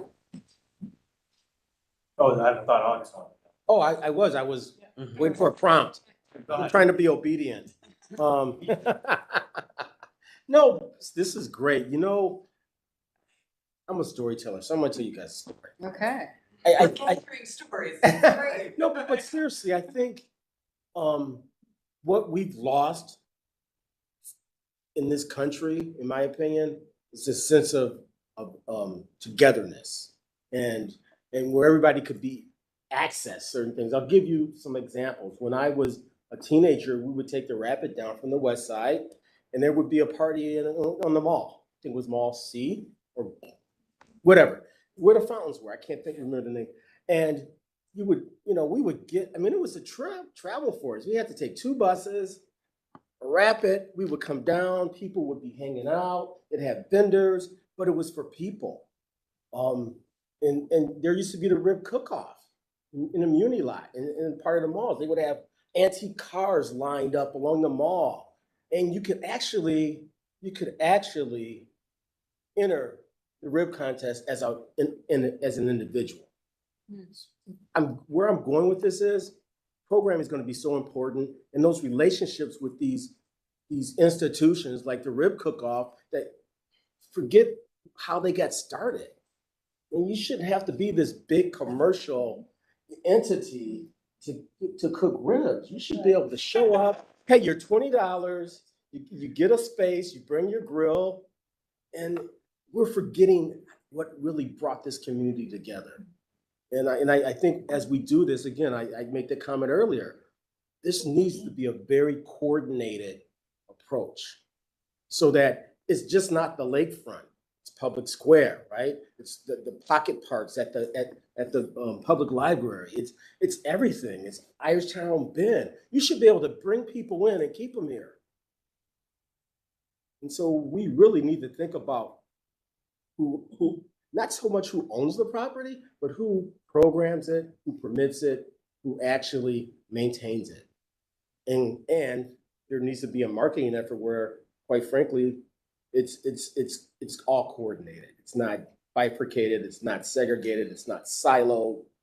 And that's really what I think is going to make this successful. And obviously, how great is a space if it's not passively used?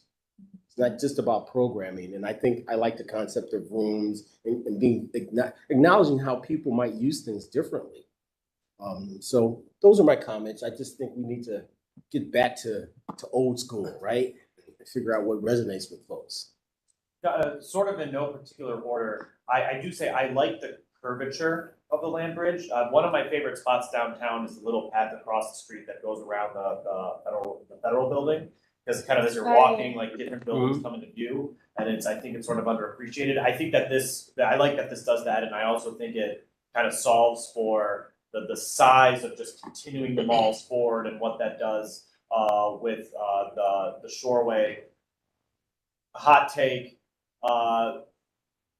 Closing the Shoreway is a very popular opinion on Twitter. I don't think it's anywhere else. That's not a thing the average Clevelander is like gunning for. And that kind of gets me to my second point, which is I know we don't show graphics with like showing where the parking is, like it's kind of built in and everything. But in the previous presentation, I do tend to agree with the woman who said that not everyone has the physical ability to bike or walk or transit or all these things. I know whether it's my cousin who's physically disabled or just me with small kids, like I don't have time to like get down here on transit and get back within like nap schedules. So like I always want us to make sure that we're not over parking, but that we are appropriately parking and we're not creating any part of the city where it feels like it's very accessible for some people, but impractical for a lot of others, whether that's income or physical ability or circumstance or whatever. So I just want us to be cognizant of that and make sure that we don't want a parking lot that takes up half of it, but we want to make sure that there's an ability for everybody to get here however they need to get here, right? Can I just respond one thing to that? So apologies if I didn't mention it, but there is one of the key components of the land bridge is actually a consolidated multimodal transit hub, which would be RTA, Amtrak, and potentially even Greyhound and buses all together at this location, which we think is great. And then underneath the land bridge, after you cross the railroad, basically there up until the break, where you can kind of see it coming through from the east to the west, would also accommodate parking. And currently we're working on the counts, but we think it would be, it's definitely more than what's there today, and it might even be up to double. Sure. And I think of like going to the Banks or Newport in Cincinnati, and like they've success. There's plenty of parking, but it's not a sea of parking. Yeah. Right? So like I want to make sure it's tucked under, and you can get 3 levels. Currently, there's 2, so it's there, but it's actually integrated into the land bridge. So then my last quick question, one of the things was die along the Voinovich Park. As you're coming across the land bridge, like what is the path to the Rock Hall? So that is actually something that we have received some feedback on to sort of strengthen the connection the other way back towards the Rock Hall. And so that is something that we're currently working on. But the idea is, you can kind of barely see it starting to go here, so you can see. But there is a connection right at this moment. You kind of see that comes down across, and that would sort of lead right into their new expansion. And this path is coming into the community path. So from the land bridge, if you were coming this direction or this direction, you could easily sort of do that or go right into their new entrance, which is right here. Or of course, there's still East 9th Street, which I think will continue to be popular, and we are working with the connector team to try to make that more pedestrian friendly. Okay, thank you. I have one comment. It's I understand the complexity of the Brown Stadium being right there, but it's really interesting to see it sort of rendered this way, and also it's almost like the elephant in the room. It's actually rendered that way. So the I hope that doesn't end up in the paper. It will. But I just can't believe I said that. But my point is that, and I know you guys, so this is not like a criticism, it's a reality. It's sort of similar to something I thought about as you guys worked on Public Square, which was the difficulty in thinking about how people were going to get from the outside of the square into the park and dealing with the crossings. And I had the same issue way back then. But it's, you know, for an asset that we want to be used more than just 13 days a year, where there will be opportunities, many more opportunities now, even more for concerts or other things, right? It seems like there's no integration in terms of the connections inside and out, how that's shown at all corners, the ring road there. And I understand it has to function, but it almost seems like there is zero real integration in terms of massive amounts of people that will be flowing in and out to this amazing space. It's like ignored. And so I think that has to be a next phase of this in terms of what the power of the opportunity to think about what is an interesting idea, how a singular asset of this scale can be integrated into a space like this. It's not easy. I'm not saying it's easy, but it just seems like it's like we're gonna wipe this thing out and figure out that hope it works later. So that's my big comment. It's sort of like the conundrum we have with the Opportunity Speedway. Yes, I said Speedway. Because, no. Freeway off ramp. Have you been on that thing? Yeah. Get out of the way. And I've ridden my bike down there. It's scary. There's a bike path. Pardon? There's a bike path. I know, but it's nothing down there. You're just out on your bike by yourself. You could be snatched. Anyway, because there's nothing there. Anyway, my point here is, this is all great. And I think to piggyback on what a commission member or commission chair mentioned was the fact that we had to think about connections. The bridge is great. You know, how does that funnel back? How do people feed into it? That path getting there is just as important as taking the bridge. And there needs to be, somehow we need to look at the network of circulation, streetscape, signage, the urban design and fabric that leads to that point. And I would advocate for expanding this so that it's not just these hard lines. We create too many edges when we plan. And I know there's been 5,000 plans, so I'm sure it's been talked about. I'm sure it's been planned, but it needs to be part of that execution. I'll just say that we're in very much in agreement, and I think even with the flow lines and everything working plan, we were actually trying for the design, even within a loose-ish boundary, to reach back into the city in multiple directions. So there's the land bridge, there's the spine, there's East 9th Street, there's West 3rd Street, there's sort of all of these things where we're like intentionally trying to kind of grab back into the city. I think we also very much agree with your comment about the stadium, and I think we're kind of waiting for them to release something, and the goal is that then we would integrate much more closely with whatever they're doing. I do think that that connection that you kind of see, even though it is very schematic, the idea of that and the idea of the park being sort of pushed away from the stadium was that on game days, et cetera, even if that plaza in front is full, that it doesn't impede the flow down to the lakefront. So that was also very intentional, that the land bridge wouldn't be shut down to the public on a game day, et cetera. And I just want to, I mean, again, I'm generally biased in my comments as part of the process, but I think the design team has paid unique attention to this idea of equity, both in access, but in kind of the amenities provided down. I mean, we have a slew of options for people to enjoy themselves. And I think what's nice about the design and reminder that this is a 30% and we'll continue to see progress is that, I mean, a lot of that stuff that I think you all brought up as key concerns about parking and, you know, where the crossings, it's kind of tucked gently into the design. And the idea that it's not generally apparent at, you know, 50,000 feet up looking down is a good thing. But I think at eye level, some of these things are going to pop out as again, these things kind of progress. And I think, you know, being a part of the process is also seeing how some of these things that are, again, in concept, in the 60% are going to be really interesting to see, like what makes it unique in Cleveland, the kind of progression in the beach area, the porches, some of the materials that will be used. I think, you know, not only this body, but the city will kind of see, again, you know, the maturation of something that, again, is in sketch form right here, but something that is going to really make not only downtown, but the city a better place. You know, this is not an indictment on the clinic, but I was at the farmer's market, I think Wednesday. I was there for a meeting.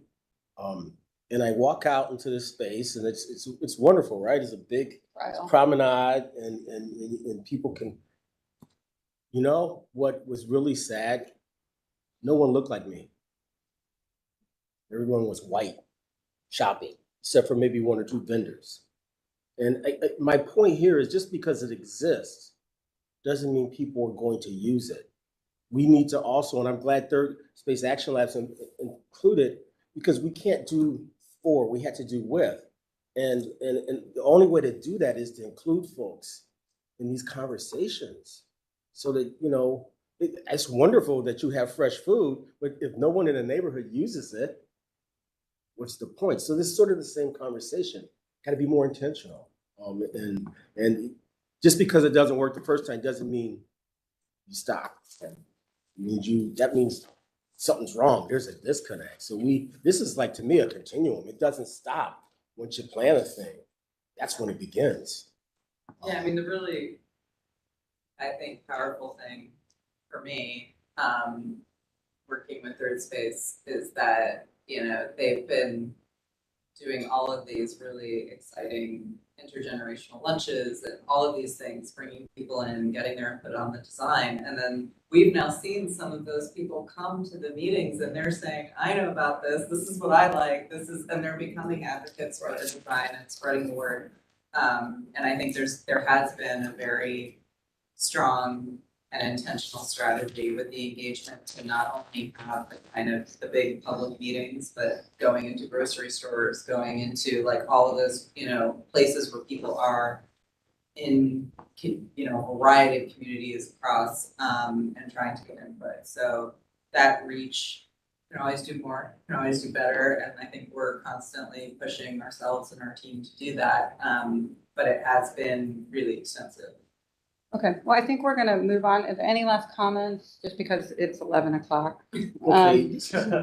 I know there's not enough time, but we do need to move on. So anything else? May I share quickly that there is a public event on the 20th that will be the reveal of the 60% design, and all are welcome, anyone here or listening. It's at the Rock Hall from 5 to 7 p.m. on Friday the 20th, and actually we'll include a Pachaka Cha style discussion that's called Untold Stories, A Cultural History of the Lakefront. And we're having speakers from different communities present those stories and then asking people to add their own stories.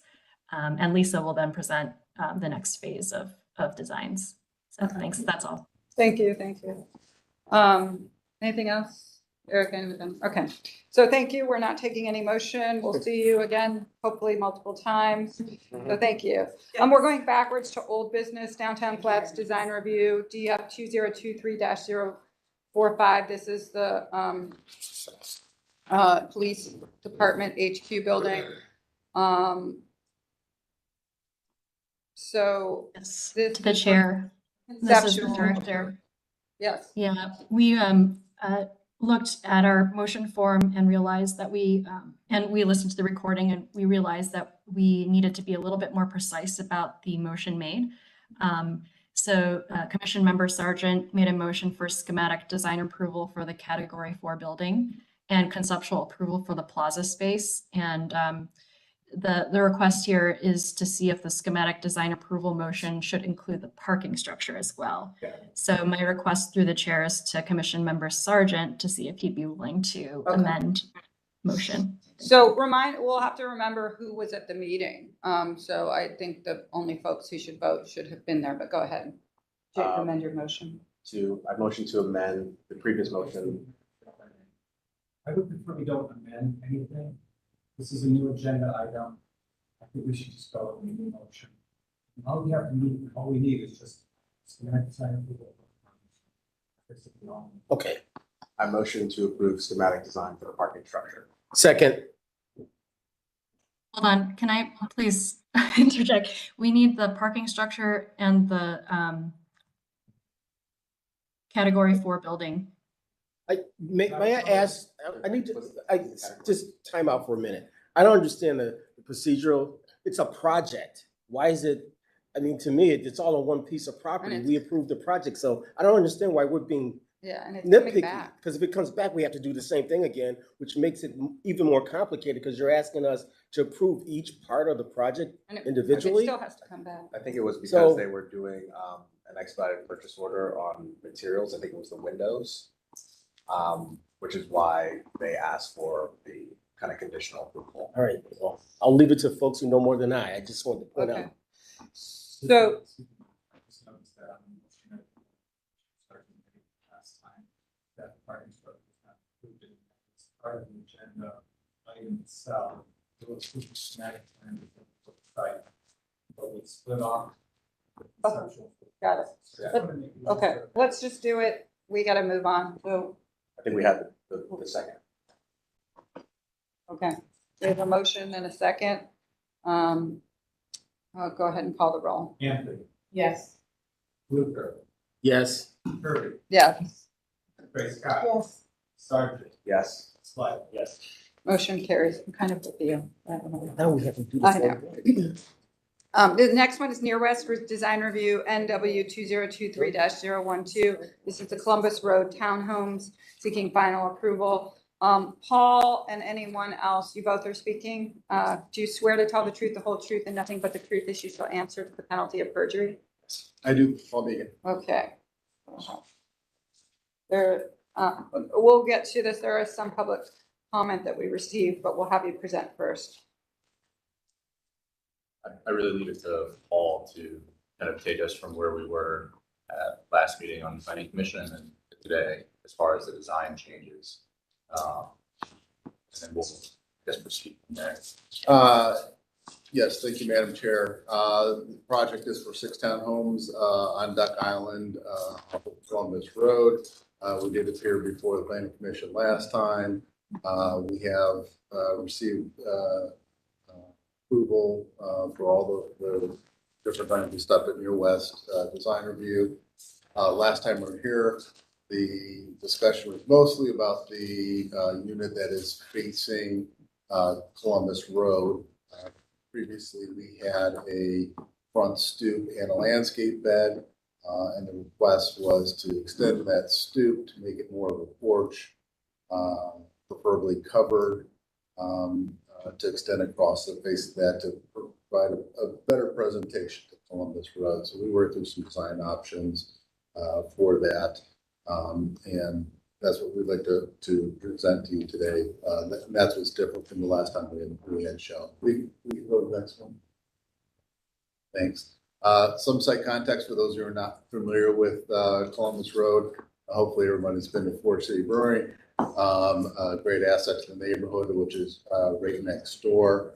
The property immediately to the south, the owner of that property is going to turn what is a single family house now into a breakfast restaurant right adjacent to this. There's some more views that you can see in the rendering view that we have here, the modifications that we made to the front unit facing Columbus Road, where previously we had a stoop and a landscape bed. We have extended that porch and put a cover on it. As we were working through the design though, since there's only about 6'8" of space there, we did feel that it was important to have some type of planting in there. So what we used instead of railings there is to put a raised planter, which was initially what was requested by Near West Design Review, to push that out to use that as the enclosure to it. So instead of it just being a hard edge from the sidewalk to the porch to the structure itself, that there is some planting space to help kind of soften that transition from public to private space. We can go on to the next one.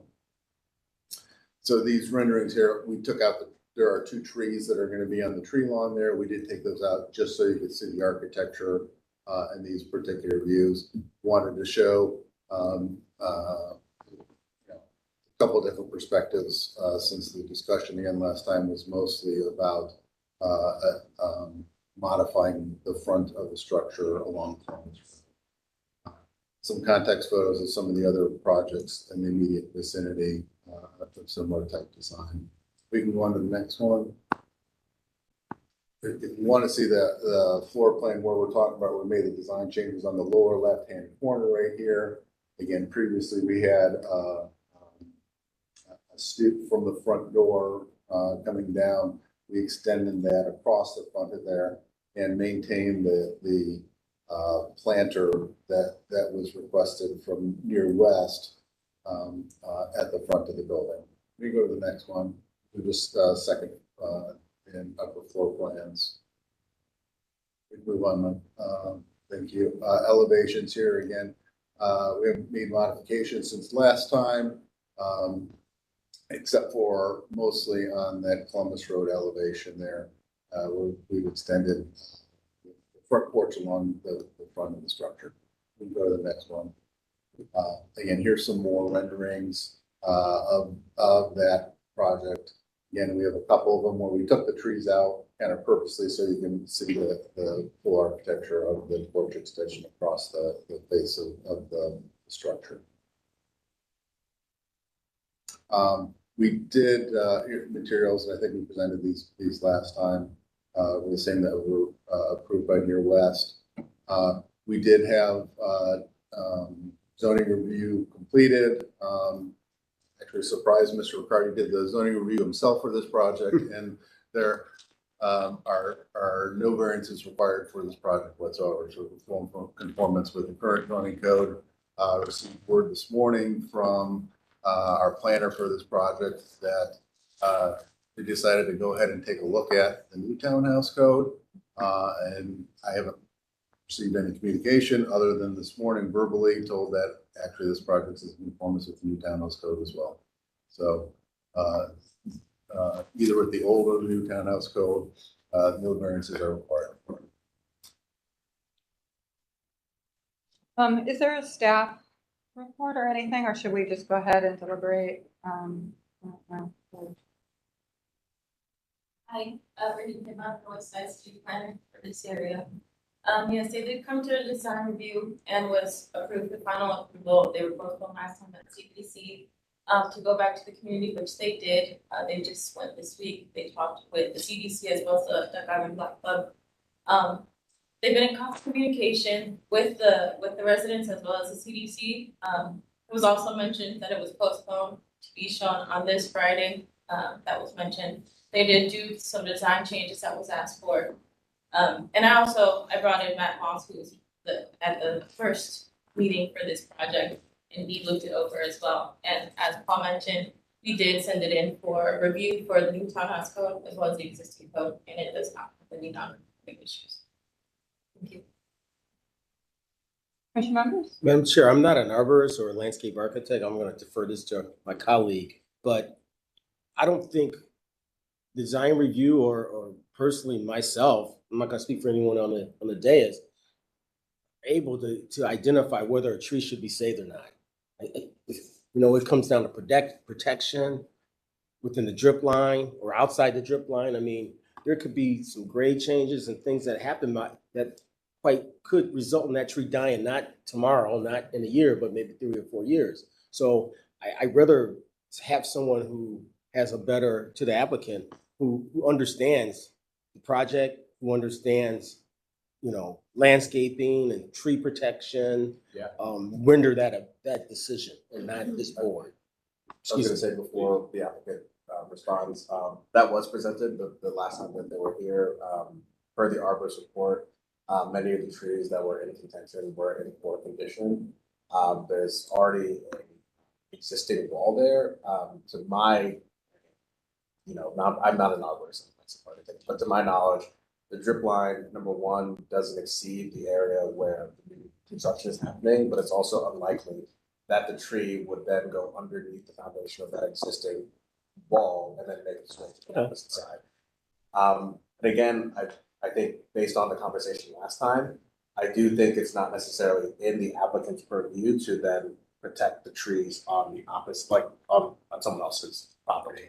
I just want to, be clear that, again, in kind of operating in the body of the committee or the commission, that's not necessarily something that we can advocate for, but not necessarily pressure them to do. Right. Thank you. Yeah, I agree. I also think that's out of scope of our. Yeah. One more comment. Just as a reminder, it was mentioned that shaving the tree wasn't going to do any major harm, and also clipping the site would do more damage to the tree than having it as a. Yeah. If I may, just from the time that we met last time, we were able to get Jennifer Kipp from the city's arborist office out on site. And she confirmed all of that via email and the arborist report that I provided for last planning commission. So, yeah.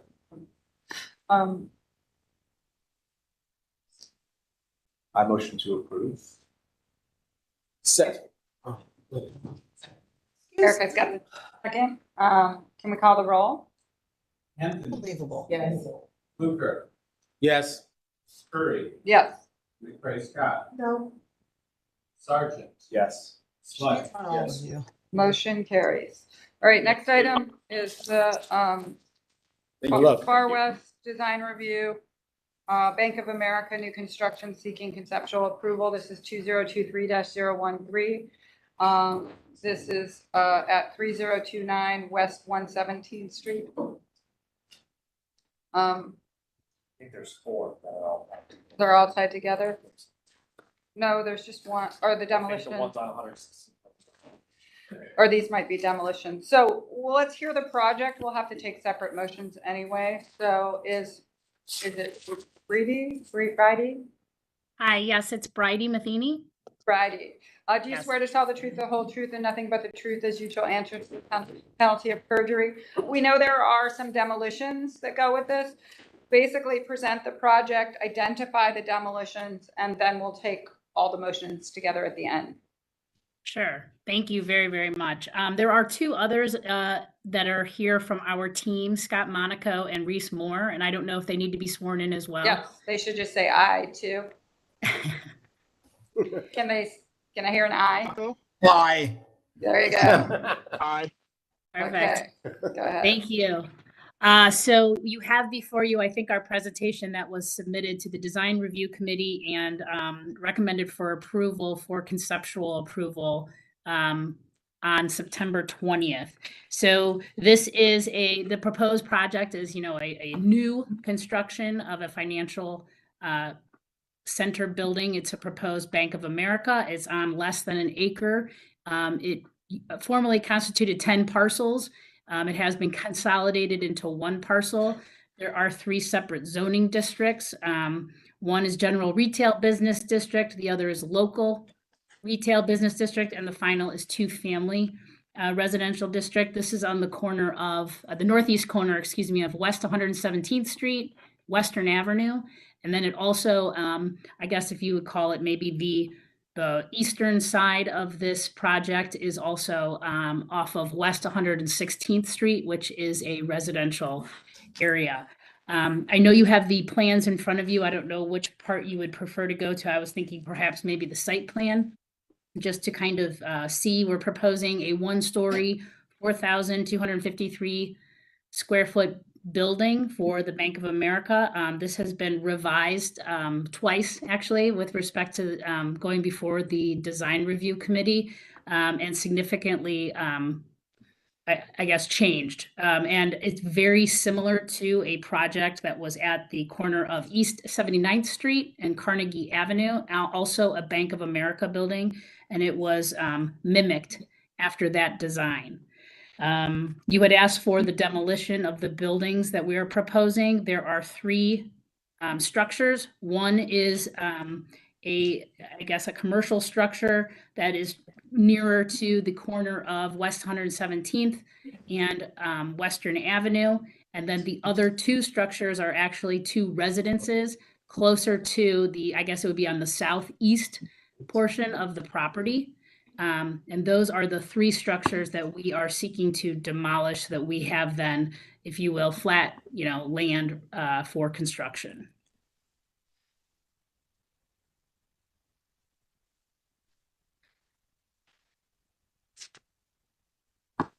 I don't know if there were any specific questions. I didn't know how much you wanted me to go into. There's also a landscaping plan that we have submitted. There is also a drive-up ATM. Okay. Okay. No, I think that's fine. So because we're doing conceptual approval on the project, but we are doing final approval for the demolition of the properties at the site. So I'm going to ask that staff give us any recommendations or the staff report.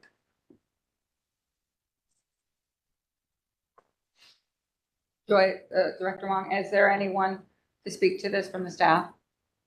I apologize. Did we go past the design review slide? We did.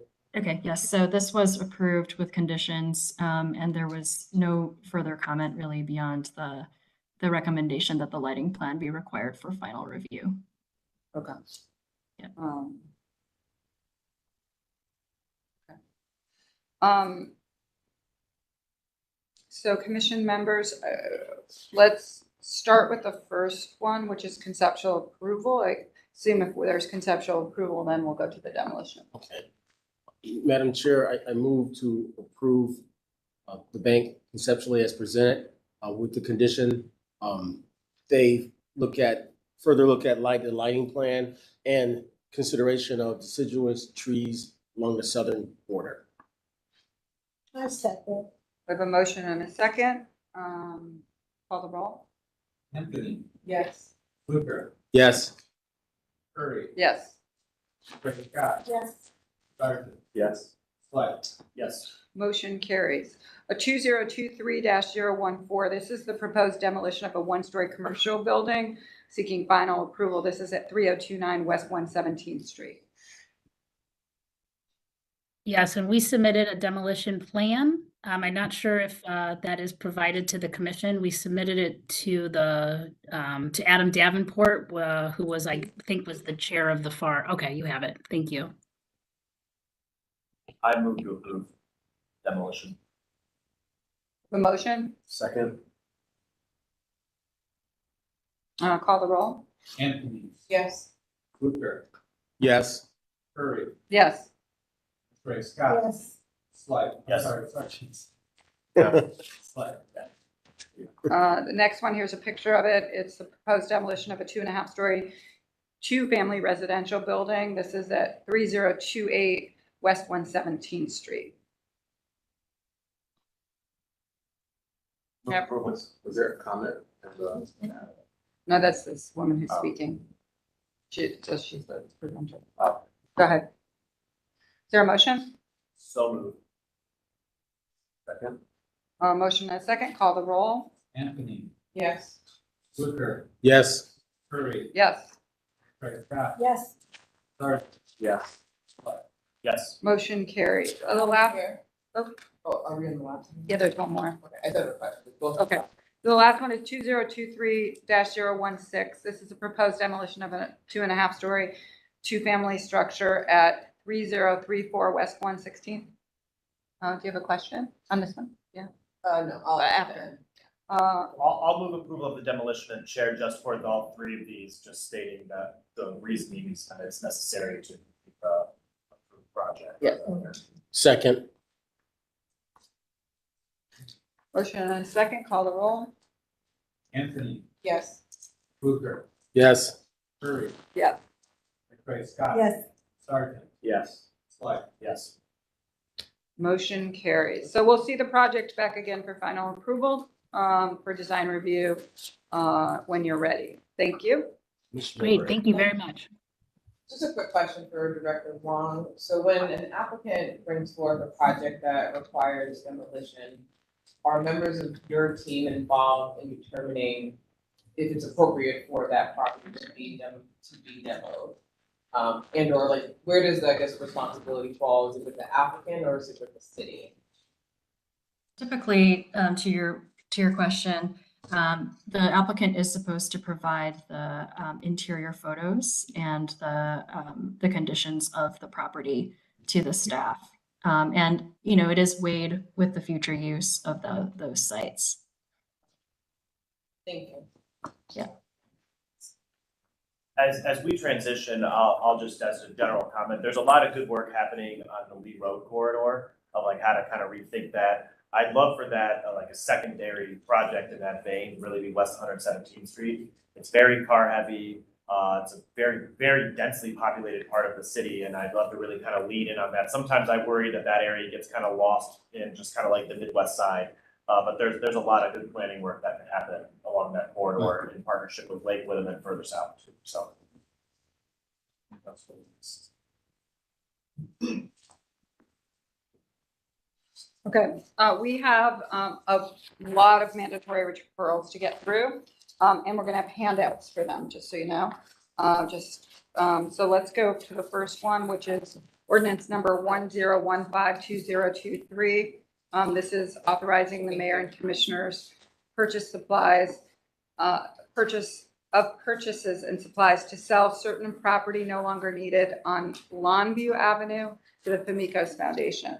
For all of these, the city department leads present, so I don't need to swear anyone in. So James Green, are you here? Yes, I am. Can you hear me okay? We can. Okay, great.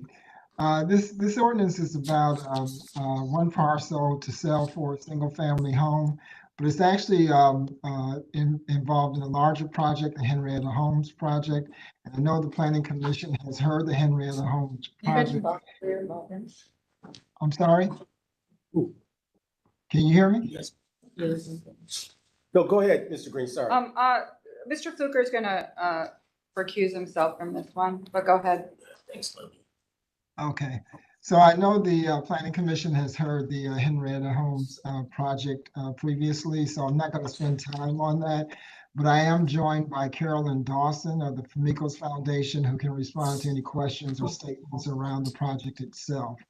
But just as a real quick, brief recap, the Henrietta Homes project is a 40-unit scattered site, single-family lease purchase project proposed for the Huff neighborhood.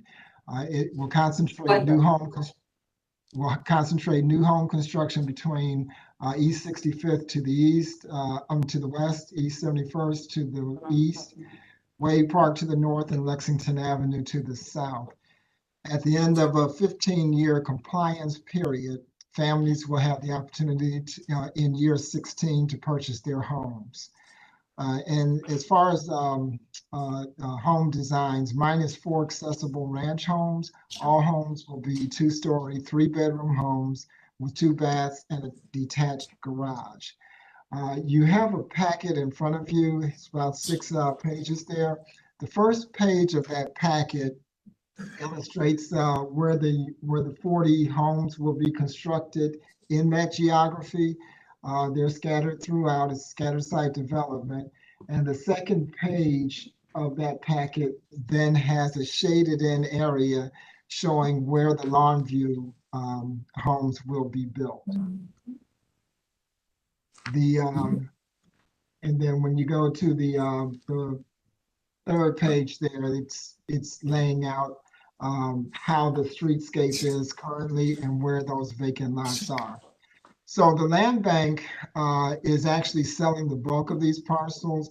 It's a 40-unit project, as I said before. 39 of the units will be built all on land bank, and the maps are there for that. Parcel 106-09049, which is the City of Cleveland parcel, is on page 4 of your packet. And though it's part of an overall 40-unit development, this particular parcel, which is the parcel to the left there on page 4, is a City of Cleveland parcel. It once was in the land bank, but it was sold out, and often when those parcels come back, they don't come back into the land bank. And as a result, it has to go through a legislative process. The land bank has a blanket authority to sell from the land bank through previous legislation, but anything that comes in as a City of Cleveland parcel has to go through individual legislation. When it does come back as City of Cleveland, it can go into different departments. This particular parcel was returned to the Department of Economic Development, which was not part of the land bank. And as a result, Community Development has worked with Economic Development to sell the parcel for $200, which is considered to be fair market value. The balance of the land bank parcels are all being sold at $200 each, and this is consistent with pricing for LIHTC projects. The last page of the, and I'm sorry, the page before the last just shows where other homes are being built on Longview, which are across the street from the parcel in question here. And then the last page shows the two home styles. So with that, we're seeking approval to sell this parcel 106-09049 for $200. And if you have any questions, I'd be willing to take those.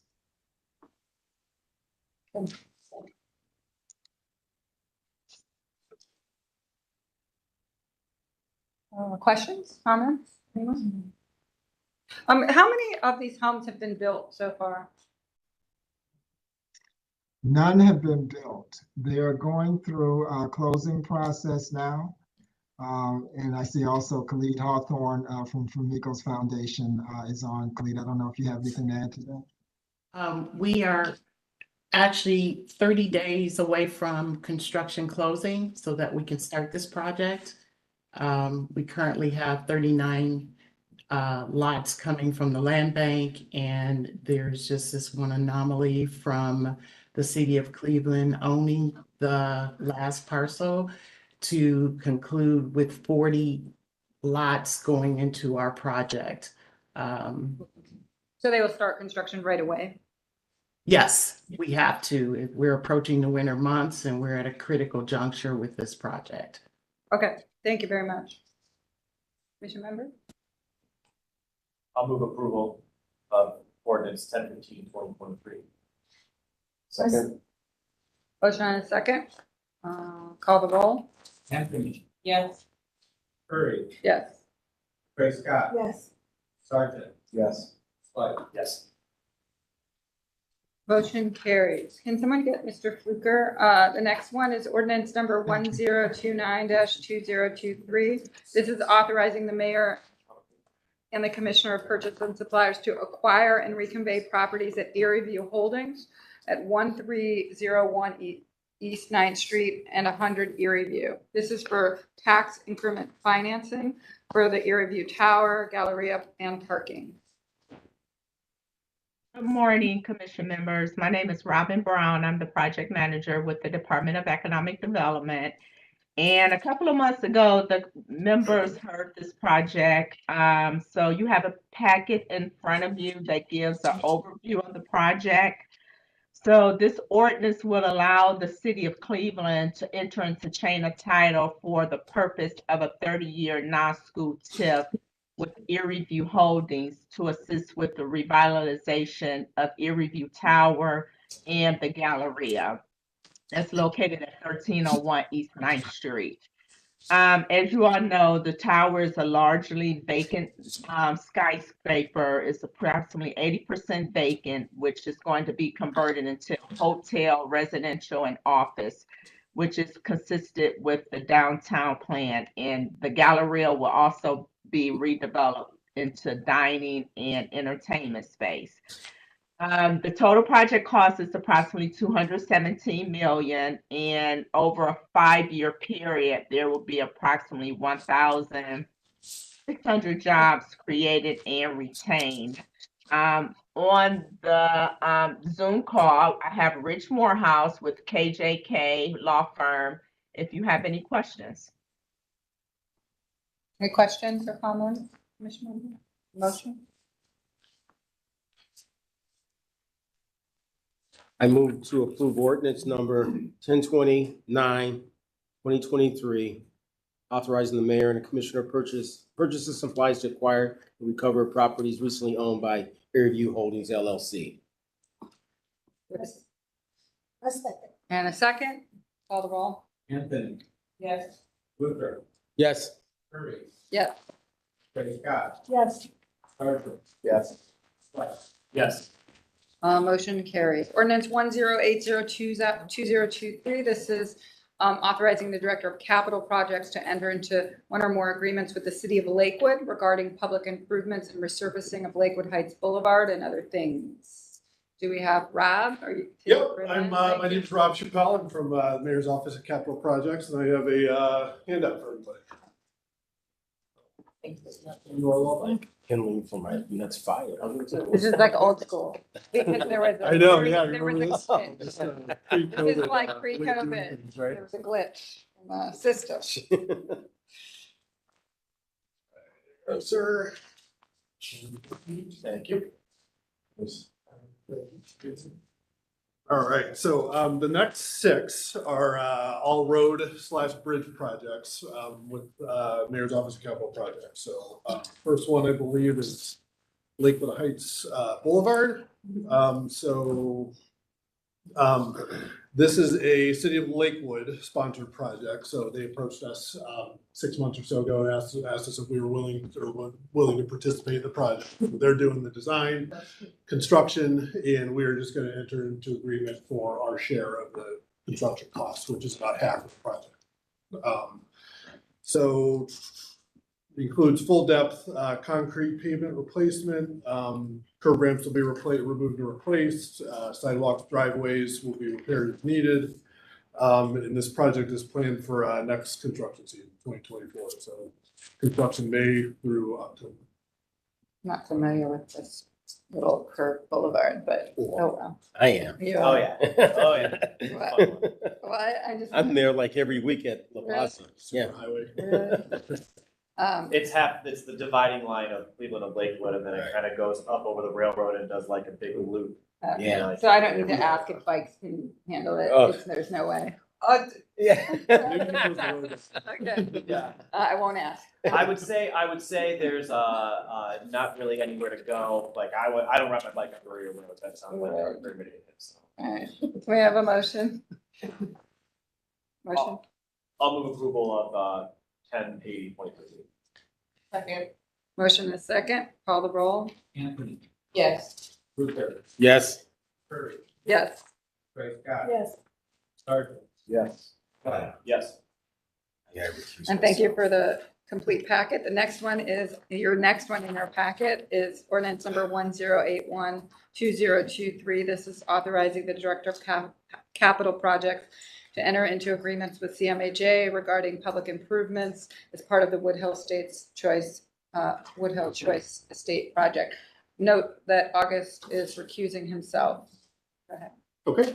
So like you said, this is a CMHA project that is planned to go under construction next year. The city of Cleveland has partnered with CMHA in a federal HUD grant for this housing project that's bounded by Wood Hill Road on the west, Woodland on the south, Mount Carmel, and East 110th on the east. It's a complete removal and replacement of the existing housing that's there that was built in the late 30s, I believe, 1939, sticks out of my head. So as part of this project, they're putting in a few new roads. In the PowerPoint or the handout that I have here, the last page there shows basically the layout, the proposed layout of the site after construction is complete. They are doing this in two phases or two packages, they're calling them. Package one is the upper east side of the site. So next season in 2024 would be the construction of Morris Black Road, New Road A, and then the streetscape and road improvements along East 110th and Woodland. So the site basically is tilted like this, the highest side being the east side, and then it slopes down over about 50 feet from East 110th down to Wood Hill on the west side. So package two is scheduled for construction in 2025, and those roads would be built in 2025, which would be New Road B, Baldwin Road, and new roads C, D, and E. So this legislation or presentation, I guess, is specific to the infrastructure improvements. You know, the city has committed $15.5 million to contribute to basically the road construction, what they're calling the infrastructure portion of the project. So this is specific to that part of the project, not necessarily the housing part of it. Question, comments, motion? Madam Chair, I'd like to recommend that we approve that the Director of Capital Projects enter into an agreement with the Cuyahoga County Metropolitan Housing Authority regarding the public improvement of constructing infrastructure improvements as a part of Wood Hill Choice Estates. Second. Motion and a second, call the roll. Anthony, Yes. Curry, Yes. Craig Scott. Yes. Sargent, Yes. Flood. Yes. Nice to see the many components of this project moving forward. Yes. The next one is 1082-2023, authorizing the Director of Capital Projects to apply for District 1 Public Works Integrating Committee to the District 1 Public Works Integrating Committee for state funding for constructing improvements to portions of State Route 283, which is really East 55th Street and St. Clair Avenue. Okay, go ahead. Sure. Okay, so this is a resurfacing / rehabilitation project. The Mayor's Office of Capital Projects has planned for construction year 2027, so it's a little ways out. The scope of the project would be roadway resurfacing, curbs, sidewalks, driveways, ADA curb ramps would be replaced where they're not compliant. This project was also one of the projects that was recommended to the TIAC board, the Transportation Improvement. What's that stand for again? The Complete and Green Street. There you go. So anyway, so we coordinated that with them. We recommended some improvements. They recommended some improvements back to us, and so we are going to be in the process of selecting a consultant to perform the design, which will include an evaluation of Complete Green Streets elements that were identified in the through that TIAC process. So this is we currently have ODOT urban paving funds secured for this project. The year is 2027, but that's flexible. Can float. We're also planning on pursuing issue 1 Ohio Public Works Commission dollars for this project to help make up some of the funding gap. So that would be next year's application round for the Ohio Public Works Commission. So currently the price tag sits at about $8.5 million. Design estimate is about 10% of that, which is $850,000. So yeah, so our plan would be, this is showing 2026. Maybe this is a 26 job. That's my mistake. I think this is a 26 job based on the urban paving funds, but then it depends on the issue one, the OPWC dollars that we get, what year those are gonna be, so. Will we see this back for design? Will it come back to this commission? And the reason I ask is that it's just a pet peeve I have, which is these come in, they say these nice things like will be evaluated for road diet and bike lanes, and then they never happen, and we have no authority. So will we see this back? This would be one I would recommend definitely should come back. Okay. Yeah. I totally agree. So to the director, I would like to see this one, which is so important, back here, not at final, because by then it's too late. And I really, I don't want to say evaluated. I want to say that we need to be shown why the bike lanes and other kind of complete and great seats can't be done. Sort of like a reverse way of thinking about this. So I just have a lot of PTSD. Madam Chair. Oh.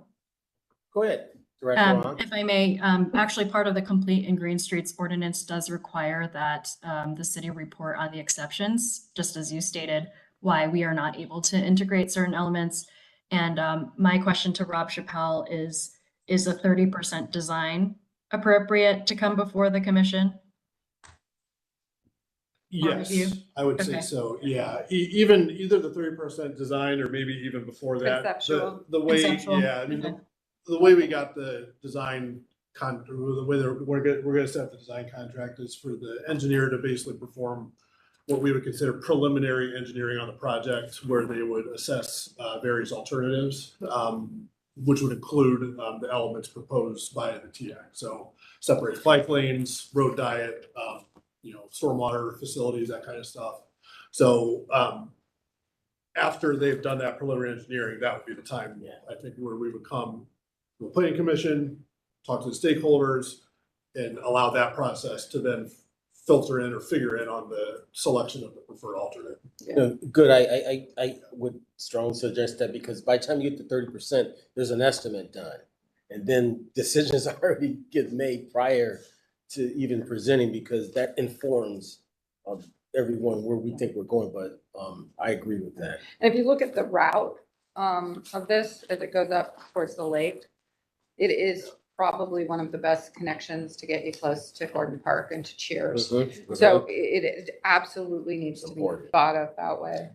All right, we have a motion.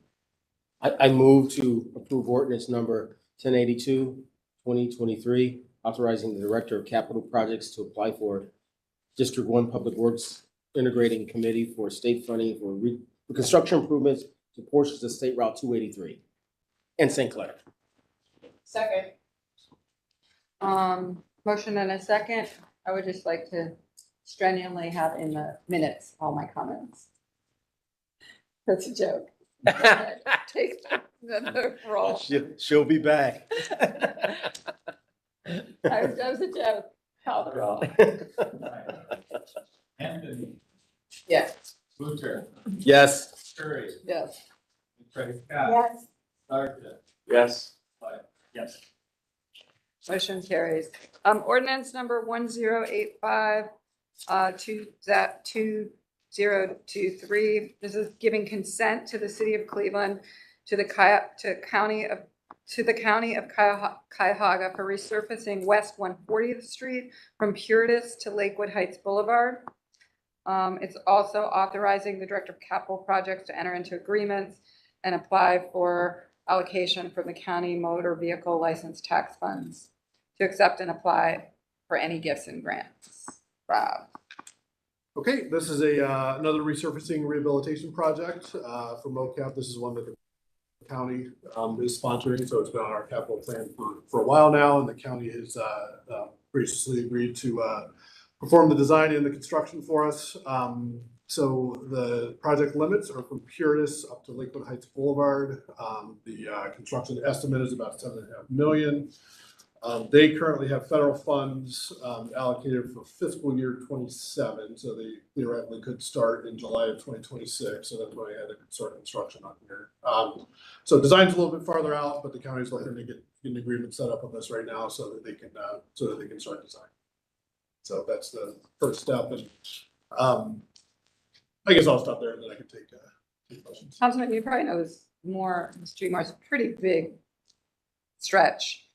Could it be striped? The portion between Lorraine and Triscuit, I think, has opportunities to be, it's currently 4 lanes. I think that there's some opportunity there to think through something. I would say the remainder of it, probably not. However, there are between Lorraine and really I-71, there's 3 schools, or between Lorraine and Curtis, there's 3 schools. So there is a lot of like pedestrian traffic through there. So I think that it is something to think through, and even how to use the like kind of bike boulevards on the adjacent numbered streets that are parallel to maybe if it's safer to be on a bike on 143rd. But then if you wanted to get all the way up to I-90, you'd have to get back on the 140th just for a stretch, but that's where it's 4 lanes, so. Yeah, I believe there are bicycle facilities on both Lorraine and, I know there are Triscuit. Yeah, Lorraine, Triscuit, here. So, Yeah. period, right, so it's a pretty connection. Do I have a motion? I'll move approval of 1085, 2020. Second. Motion and a second. Call the roll. Motion. August 2nd. Call the roll. Anthony, Yes. Booker, Yes. Curry, Yes. Grace Scott, Yes. Sergeant, Yes. White. Yes. Motion carries. All right, I can't believe I'm gonna read the next one. This is ordinance number 10882023, giving consent of the city of Cleveland and the Director of Transportation to the state of Ohio to demolish and remove the Eagle Avenue lift bridge. Okay, so I think everybody's probably familiar. This is the first lift bridge built within the city of Cleveland.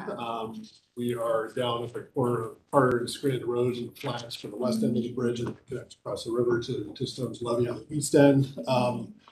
So a little bit of history. The bridge was built in the bridge and the viaduct were built in the 20s, and then in 2005 it was labeled as structurally deficient. The viaduct was removed, and so the Eagle Avenue lift bridge has been in the up position for the past 18 years, I believe. So being that it wasn't serving traffic, it wasn't being maintained, it's been deteriorating pretty severely over the years. So these bridges get a condition inspection every 2 years. So the one in 2021 had indicated that it was getting pretty bad. So we before I worked here, but we had submitted an application to ODOT for funding under their municipal, this is probably major bridge program, for leverage funding to basically assess 4 alternates on the bridge, and I can go into those in a little bit more detail if you guys want. Alternate 1 was to demolish the bridge, which was the one that was ultimately chosen for $3 million. Alternate 2 was basically to rehabilitate and leave the bridge where it is in the up position. So basically perform steel repairs required to both towers, perform steel repairs required to the lift span, and leave it in place, not operating, and that was about $10 million. Alternate 3 was to basically remove the bridge, re-erect it somewhere else as a non-lift bridge to serve an alternate purpose. And that one, I believe, was in the 20s, 25 million to do that. The humans all over. What's that? And then the third option was, or fourth option was to reconstruct and build a lift bridge there, which is about 58.6, about 60 million. So based on safety, cost, the decision was made to basically demolish the lift, to go with the demolition option for $3 million. But we are currently going through the, NEPA environmental process with ODOT right now, which would assess cultural resources, historical resources, and we are currently tossing around a lot of ideas about how to salvage and put on display parts of the bridge, in the area immediately in the immediate vicinity, because the towpath is right there. So they're planning on preserving the gate on the west end and basically taking it down, rehabilitating it, putting it back up to show, after the bridge is removed. Another idea is to take some of the components. There's 4, basically, they call them shivs. They're basically like pulleys on the top of the bridge that operate and move the bridge up and down. So thinking about taking those down, rehabilitating those and then putting them on display. They could get put on display basically on the west side of the bridge where the towpath comes in. Those details are still being determined, I guess, but so that's kind of where we're at right now is being that we're planning on remove it, the removal, how do we save parts of it for people, for educational purposes, for historical purposes. Madam Chair, to Mr. Chappelle. Oh, I'm sorry. So does that mean you can't cross anymore? That not there, right? There. Yeah. Interesting. Right. I feel like if I'm remembering correctly, I think I crossed that with my bike, which is maybe not reading this, maybe not listening. I don't think that was much. If it was before 2005, you could have, but yeah, it's not. Yeah, I mean, my understanding is to maintain it. I think they do operate it when they do the inspection. That's part of the inspection to operate. So it's like every 2 years, but yeah, the thing is 100 feet up in the air. So, you don't get up there up the way it is now. Madam Chair, Mr. Chappelle, I'm glad you're gonna salvage things, but what happens to steel that doesn't get salvaged? Where does it go? Is it reused? Is it, you throw it in and create a reef or something? I don't know, I'm just curious. It would, the contractor would take ownership of it unless we have visions of the plans for them not to take ownership of it. So, I know that there is, I've heard that, yeah, sometimes it's like the old Brown Stadium, is in the lake, right? So, I guess, I'm not sure. I think it could be repurposed. The contractor might salvage it. They could probably get something for it as scrap, basically. Okay. But I guess I'm not sure exactly if we have that much detail yet as far as whether the city's going to take it or whether the contractor would take it. Okay. That's the question. Well, Just I don't like this one either. I think that a question that I plan to ask I can do it with the council process is really trying to get data on the status of the other bridges. There's like the Flats short line lift bridge, and then there's the ones that are in the up position and the Flats West Bank, and these really are iconic pieces of Cleveland. And if it's the case that this one is too far gone, I do think it's important that we get a grasp of where the others are, because I would hate for this to become a precedent and this thing, that really makes the Cleveland skyline unique, is lost piecemeal over time. So Mr. Slife, are you suggesting we get an inventory on those bridges prior to that time? This being approved? I was gonna ask I don't honestly know so during council committee meetings, it's very typical for us to ask for further information as part of the legislative process. I don't know if we really have the precedent of doing that at planning commission. I'm not opposed to it, but and then honestly, not all the bridges are city owned. Like the Flats one, the Flats Railroad one is owned by the Short Line Railroad, to the best of my knowledge. So it's as much as getting just a sense of the stock as it is what do we need to do, but what do we also need to maybe compel others to do to repair these things to have some longevity. So. Especially since I think this is correct. Cleveland has the largest collection from an engineering point of view of types of bridges, right? This being the first ever, being a lift bridge about to be gone. So there is a piece of this that is sort of the beginning of something that you're describing that could change the landscape. So I agree with the inventory. Also, is it a landmark? Is this a historic landmark? It is listed as eligible for the National Register of Historic Places. It's not on the National Register of Historic Places. It was deemed landmarked by the city. within the last month, couple months. Besides? It's basically, no, well, I wouldn't go to landmarks. They Like, approved to it? facilitate its demolition. Did the landmarks approve the delisting? My understanding is they probably did, but I'm not sure about that process. Director Wong, did Yeah. this go to landmarks a few months ago? That's a great question. I will get I back to recall you. legislation. I will text Dan. That would be important to know. I know there was because- some coordination with landmarks, but my understanding was that we were asking if it was a landmark, and we were told it was not, but I didn't realize it was removed from the list of landmarks. But that's me only being here 5 months and not knowing the whole process. I apologize. I'm gonna move to postpone this decision until such time we're able to, you're able to provide us additional information relative to inventory, the sort of the landmark status or not, and just the process of how we got here. A second. Motion and a second. Any further comment? And only that, I recall there being decertification legislation, but I could be wrong, so I wanted to state for the Well, record. you that can come back in 2 weeks if you find the information, but Yeah. we'll just want the information. Okay. Want to call the roll? Anthony, Yes. Luker, Yes. Curry, Yes. Craig Scott. Yes. Sargent, Yes. Swett. Yes. Motion carries. And your last one is 10892023, giving consent for the city of Cleveland to the Director of Transportation of the State of Ohio to resurface Quigley Road and West Third Street in the city of Cleveland.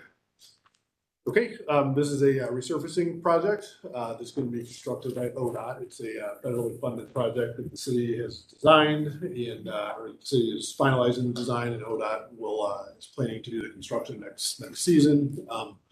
Project limits are Quigley from Clark to West Third, and then West Third from Quigley all the way up to Stone's 11, stopping and starting at the West Third limit. So,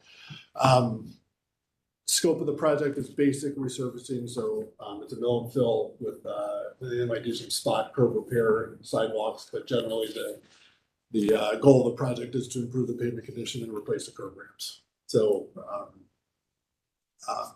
as far as multimodal facilities goes, right now we're planning on the striping pattern matching existing. The towpath runs parallel to West Third along the old West Fourth, right? I think West Fourth right away there. So I guess there wasn't a need for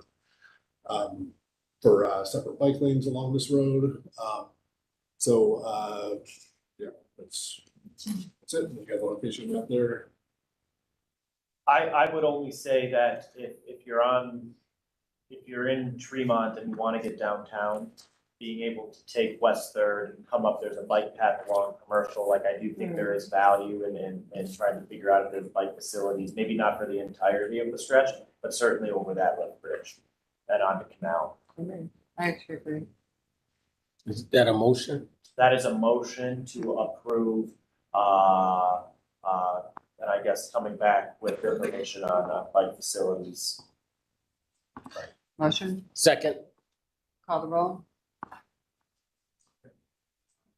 Anthony, Yes. Luker, Yes. Curry, Yes. Craig Scott. Yes. Sargent, Yes. Swett. Yes. Are you doing this There's last one more? one? I am not. Last one is somebody else. What? Last one somebody else is. That's probably. Okay, the last one is ordinance 1122-2023 to supplement the codified ordinances of Cleveland of 1976 by amending section 329.01 as amended by ordinance 2145-82. This was passed in November 5th, 1984, related to the Board of Zoning Appeals. We are going to need help on this one, Director Wong. Yeah, I pulled up the wrong one. Sure thing. I see that Councilman McCormack is back on the call. Councilman, are you available? Can you hear me? We can. I am so sorry. I have like a back-to-back day, and I'm like popping on and off. Just anyways, I'm here. Hi. Okay. So, Madam Chair, this is an ordinance co-sponsored by myself and Councilman Hairston. There's a lot of questions, conversations going on right now about future legislation and policy at the city of Cleveland that will require involvement of the Board of Zoning Appeals. Our codified ordinance restrict the board and the administration from holding any type of special meeting or meeting outside of what is already dictated.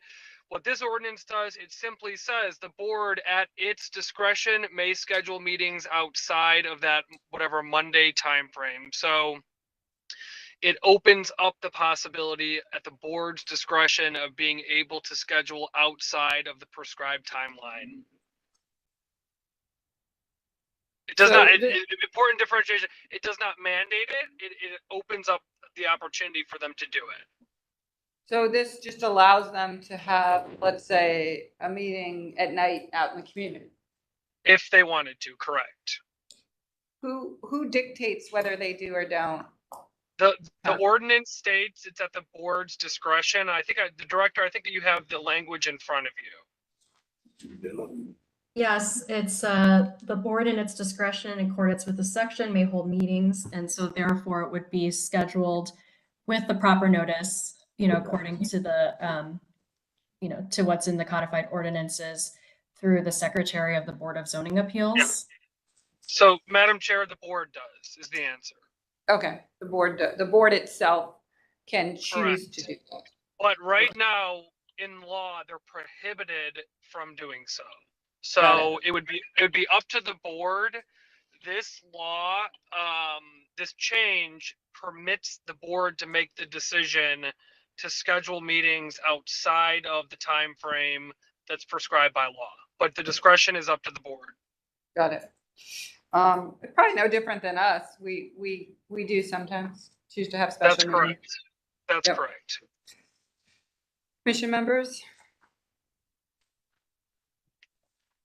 I'll move approval of 11/22/2023. As the council said, with especially with the new building and housing legislation, I think there's going to be a greater demand on BZAs. They might not be able to do things solely within their normal time frame. Second.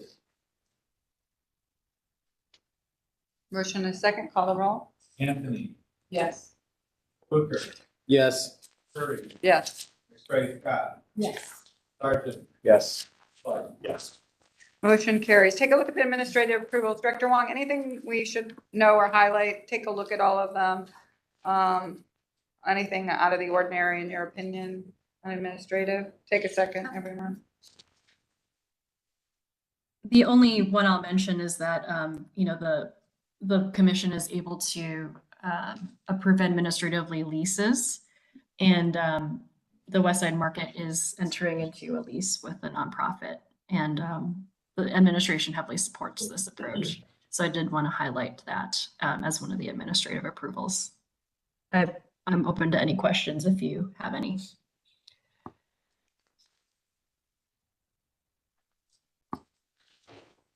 I'll move approval of the administrative approvals.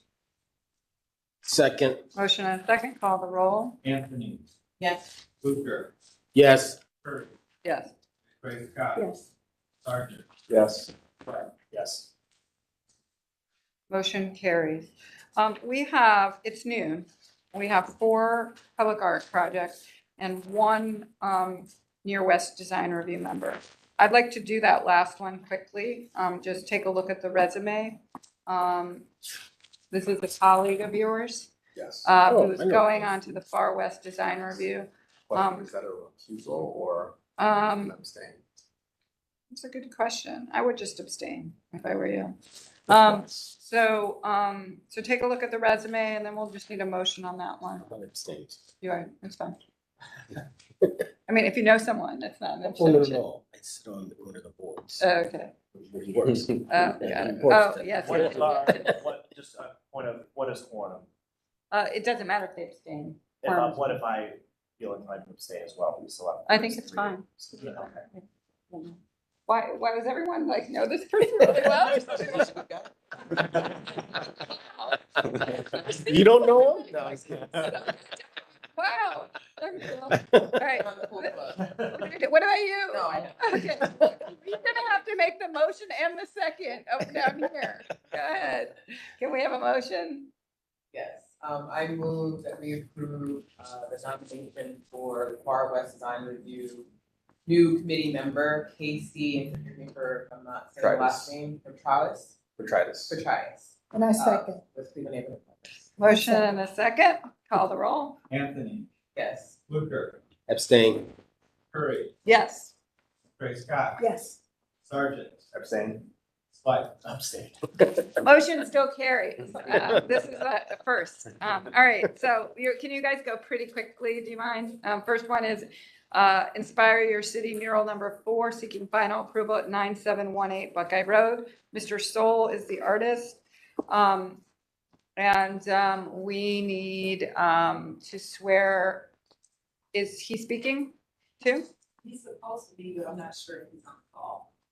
So if not, I'll. You can present it. Go ahead. Okay. Go to the next slide, please. This mural is in, Ward 4, Deborah Gray's ward. It is not in a design review district, so it's just coming before the committee, for approval. These are just some, examples of some of the other murals that he's done over the years, indoors and outdoors. The outdoor ones have been approved by the commission already. He has a series that he's doing predominantly on the southeast side called Inspire Your City. And this is just another mural within that series. The address is 9718 Buckeye Road. You can go to the next slide, please. And this is just some photos of him with children. He works with youth a lot in his inspiration in his work. Next slide, please. And this again is another mural that he did off of Buckeye about 5 years ago. Next slide, please. This is one he did last year that this committee approved in the same neighborhood. Next slide, please. Another one. Next slide, please. And this is one that has come through design review. I think this one was just recently completed. Next slide, please. So there's a total of 6. This is the artwork for the one at this location, 9718 Buckeye Road. Next slide, please. Just talking about his community engagement process. Next slide, please. Next slide, please. And this is his merch. Next slide, please. I believe this is the last slide. And Tara, if I may also add that Mr. Soul followed all procedures, and due to an oversight, we were not able to place it on the last agenda. So I did authorize Mr. Soul to proceed given the tight installation timeline, and we shared that we would present on his behalf since he did follow all proper procedures and application deadlines. So thank you. Thank you. Yes, this is a retroactive. Next slide, please. That's it. That's the last slide. Motion to approve.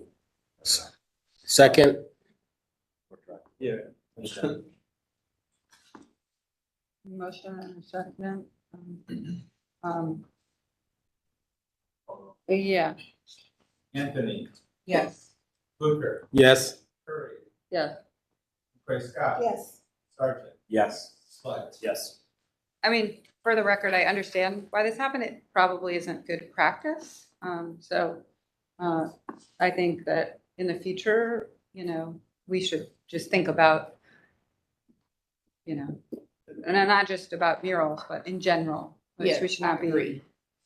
signing off on things and then bringing them retroactively. In some ways, this should then go into administrative approvals because it doesn't matter what we do. So, I'm not, just point noted, I'm not blaming anyone. I just think this should hopefully be a one-off situation. Yeah. So next item is Destination Cleveland mural, seeking final approval. This is at 2217 East 9th Street. Alex, are you here or are you presenting? I am online. Do you swear to tell the truth, the whole truth, and nothing but the truth as you shall answer to the penalty of perjury? I do. All right, very good. This is for a vinyl applied mural at 2217 East 9th. If you could go to the next slide, that's its location on the corner of East 9th and Bolivar, across from the outfield entrance to the ballpark. Go ahead. There is the building. Probably familiar with it. Go ahead, please. This is roughly, we'll have it in more specific in a slide or two here, I hope. The area we're looking at, it's 120 wide by 104 tall. Some context. This is the material. It's a vinyl rough wrap, so it's a digital print that's then heat applied. It can be removed without damaging the brick. This is not paint on brick. Like I said, it's a vinyl applied material. This is an example in Lakewood at the corner of Detroit and Warren, and we're using the same vendor as has done those murals in Lakewood. This is the proposed design. The artist is Mike Sobek. He's got a couple other works around town you may be familiar with. There's a big Pizza slice guy. of pizza in Ohio City. We got this design as part of our Murals Across the City call for artists. We didn't think it was appropriate for those neighborhood sites, but we were looking for a site near the ballpark because it's related, it's fun, and we think it'll bring a little bit of liveliness and activity to that corner. And the building owner agreed with us. So I believe the next is its position rendered out. This is not the latest version of the presentation. At design review, we were advised to downsize this a little bit and pull it off of, basically to align it with that storefront system. And so I've made that change and directed our contractor to resize that slightly. So if that is a concern for you, that has already been addressed. Alex, when you say resize it to the storefront system, do you mean the window pane, or is it going to slide up to that the kind of purple border of the storefront? So if you go back to the one with just the orange frame around that area, there we go. It's less vertical so that we don't cross that stone lintel piece. Gotcha.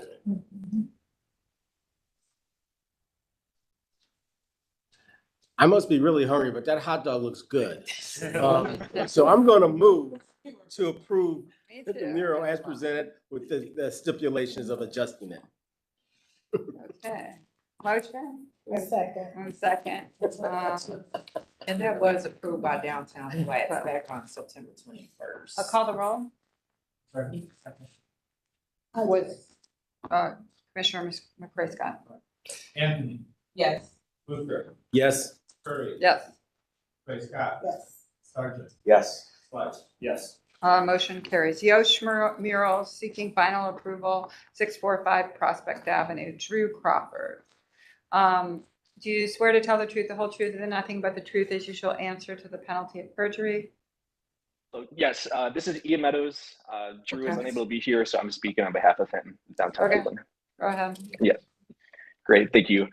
So for this public art presentation, this is at East 12th Place with a new mural in partnership with Graffiti Hearts. So essentially, this project at the 11th hour had a snag at this original proposed location. And so this actually shows it being moved to Prospect Avenue. So again, we've collaborated with Tara Petrus in the city to sort of work around the issue that we had here at the last minute to sort of talk about why this was installed where it is. But this shows the location on Prospect Avenue at 645 Prospect on the east wall of the existing parking garage. Next slide, please. Here again, just an overview of the location of this garage and this wall. Next slide. Again, another up close look. Next slide, please. So the artist, Yosh, that Graffiti Heart collaborated with, it's a self-funded project from Graffiti Heart, and they brought him in from France. That's where Yosh is from. Again, he was on a tight schedule. He was flying in a few days, and that's when we sort of ran into the snag with the previous location on East 12th Place, and I had to sort of adjust things and reallocate them to this Prospect wall. So next slide, please. You will see here the dimensions. It's technically two separate murals that are pieced together side by side. 12 feet tall. The one on the left, Shador Cleveland, is about 9 feet wide. And then the other one next to that to the right is 25 feet wide. Next slide, please. A few more specifics about the project. Again, two murals side by side. You have the dimensions on there. Installation took about 2 to 3 days using a ladder. And then the artist, Yosh, used a high pressure aerosol paint to help design this mural. And again, Graffiti Heart self-funded this project at $10,000. Next slide, please. Who owns this building and who's maintaining it? So K&D, the K&D group, they were the ones who owned it, and we went through their approval to get it on there. And then our downtown Cleveland ambassadors are maintaining it to ensure there's no graffiti and that it's just kept up to date. And then here is a clean image that shows you the finished product, this colorful, vibrant new mural that really helped to activate this pedestrian experience here along this blank wall. And again, just to wrap up and to reiterate, again, we understand that this was not quite the conventional process. We did have the artwork proposed originally at a different location. Again, last minute, pivoted really quick to still be able to install the mural. But again, wanted to thank Tara Petrus for working with us and again, figuring out how to go forward and make sure things like that, don't set the precedent for other installations like that. But thank you. Go ahead. Yeah, so yeah, the original location that was approved was in the East 12th Place Alley on the Athlon and Halley buildings, which is in a very confined space. I remember. This was pivoted without our knowledge. I found out about it 3 weeks after it was installed, that it had been pivoted to another location. Personally, I think the scale was off for that size building. Or that size wall, I'm sorry. I think that the experience from such an open space is very different than in a confined space. But Downtown Flats Design Review did, and like Ian said, we did have a conversation once I found out that the mural had been installed somewhere else, and I reached out to them to find out what was going on. So we did have a conversation because like you said, this should not occur ever, especially with not being in communication with the city. But Downtown Flats Design Review did approve it yesterday. And the exact words were, "We don't have a choice," which I disagree with. There's always a choice, but it did get approved by Downtown Flats yesterday retroactively. Okay, well, I'm actually, I like the mural. It sort of reminds me of the 70s. I like the placement. And some psychedelic stuff I won't mention. However, I move to approve the mural as presented.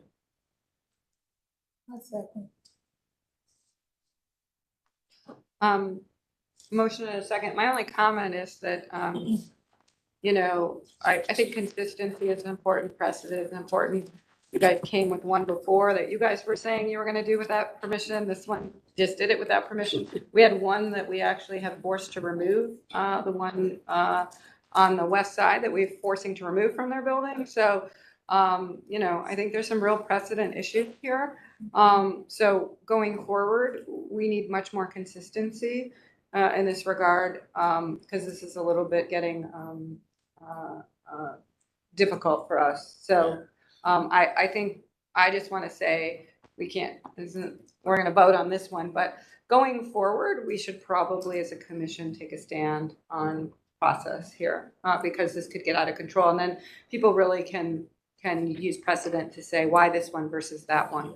And we'll have no authority, especially with the ones that turned out to be signage. Remember that we had a problem with. I agree. I think part of it is too, and I don't want to belabor this because we're almost done, but it's about, in this case, it was egregious, in my opinion, because they know the process.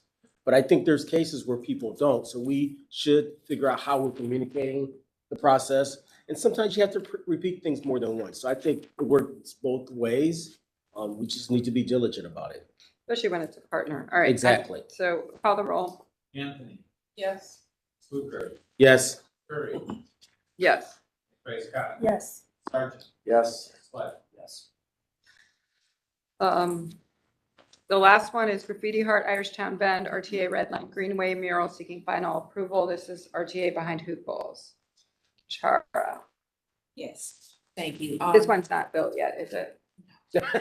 I'm You have to ask the question, right? Wrongly encouraging that. I'm just kidding. We're shell side. No, this is another graffiti heart mural in conjunction with the Irishtown Bend Block Club, who did much of the financing for it through a Neighbor Up grant and some private funding from Graffiti Heart. And it's on the bridge piers behind Hooples on Franklin Avenue near Columbus along Irishtown Bend. The wall is about 450 square feet, approximately, I believe it was 30 by 15. They're using aerosol paint, and after the paint is cured, RTA is going to add an anti-graffiti coating. They're hoping with an approval, they'll be able to start installation next week. You can go to the next slide, please. The artist, Vic Cartagena, who goes by Vic Savage for his artwork, is a Latino artist, which is great with this being Hispanic Heritage Month. He was born and raised in Cleveland. Go to the next slide. And he has other murals around the city. This is the existing location, existing conditions of the location. That's the wall. Next slide, please. And these are just some other angles. You'll also notice that a couple of those other bridge supports are also with mural artwork that was approved several years ago by the commission by another group of artists. Next slide, please. And this is a bit of an aerial view of the location. Next slide, please. And another view from the opposite angle. Next slide, please. And it's on the Red Line Greenway. So the mural, this is mural artwork, which is intending to honor Irish heritage population here in Cleveland and Irish culture with some additional elements of different Cleveland landmarks. Again, the mural is 35 by 10. I'm sorry, 30 by 15. Next slide, please. And that is the last slide. And I am in support of it. I think it'll really enhance the pedestrian experience in that area, as well as add some other artistic elements around that land space. Motion to approve. I'll second. Call the roll. Anthony, Yes. Booker, Yes. Curry, Abstain. Craig Scott, Yes. Sargent, Yes. Slack. Yes. Motion carries. We are complete unless there's a director's report. I have to run, so so I know we need to get our, if we have, right, Director Bong.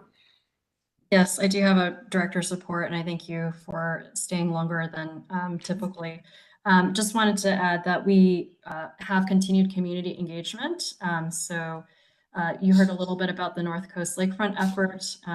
The team has been very active at the different schools.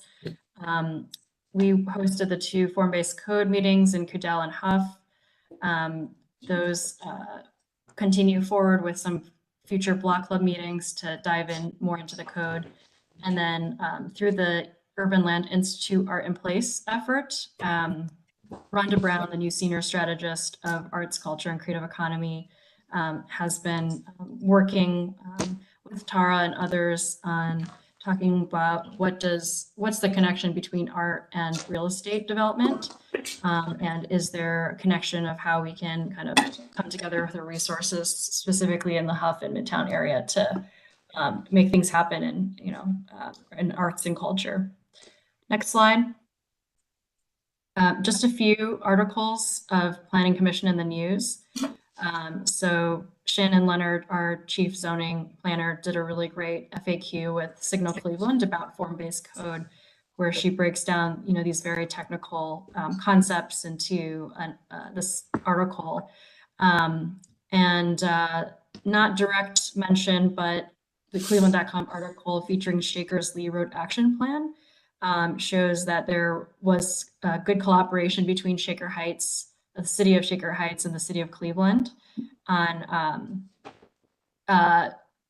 making sure that we collaborate our funding and make sure that we're on the same timeline. And so that was a nice shout out for intermunicipal collaboration. Next slide. Wanted to give an update since I had mentioned that we had our volunteer design review committee members meet up for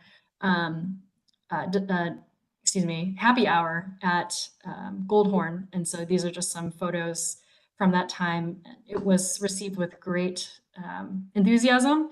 Thank you to Commission Member McCray Scott, who came by. And we believe that we should do this annually, just because it's a good opportunity to connect and understand who's involved. So next slide. I did want to lift up new staff. They may be in the room with you all today. We are very excited to welcome Sarah Davis, who actually just moved last month from the city of Boston as our senior active transportation planner.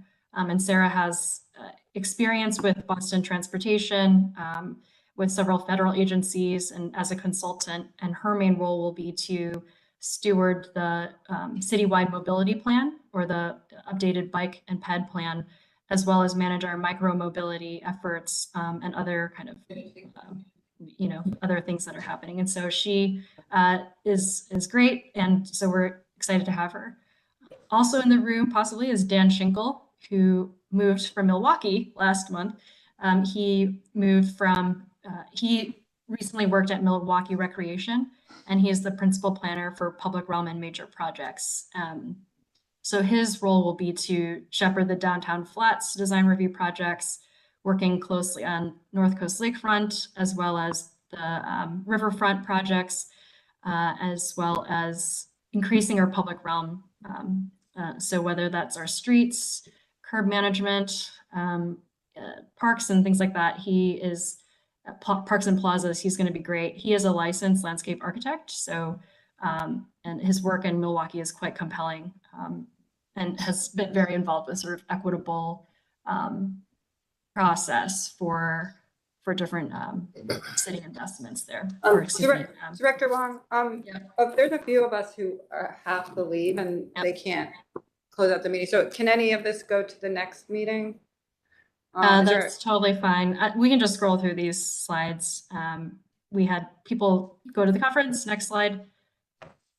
Okay, I think we should just wrap up.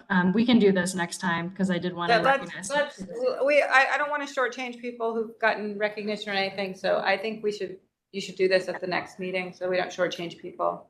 Yep, sounds great. Okay, thank you. The meeting is adjourned. Dan, let's grab lunch.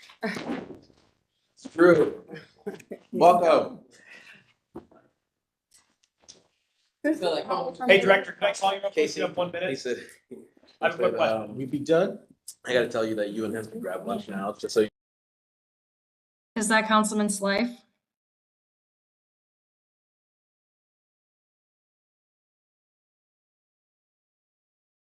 Can't hear. Is it something related to Planning Commission or something else? I think we need to adjourn the meeting and turn off the feed. So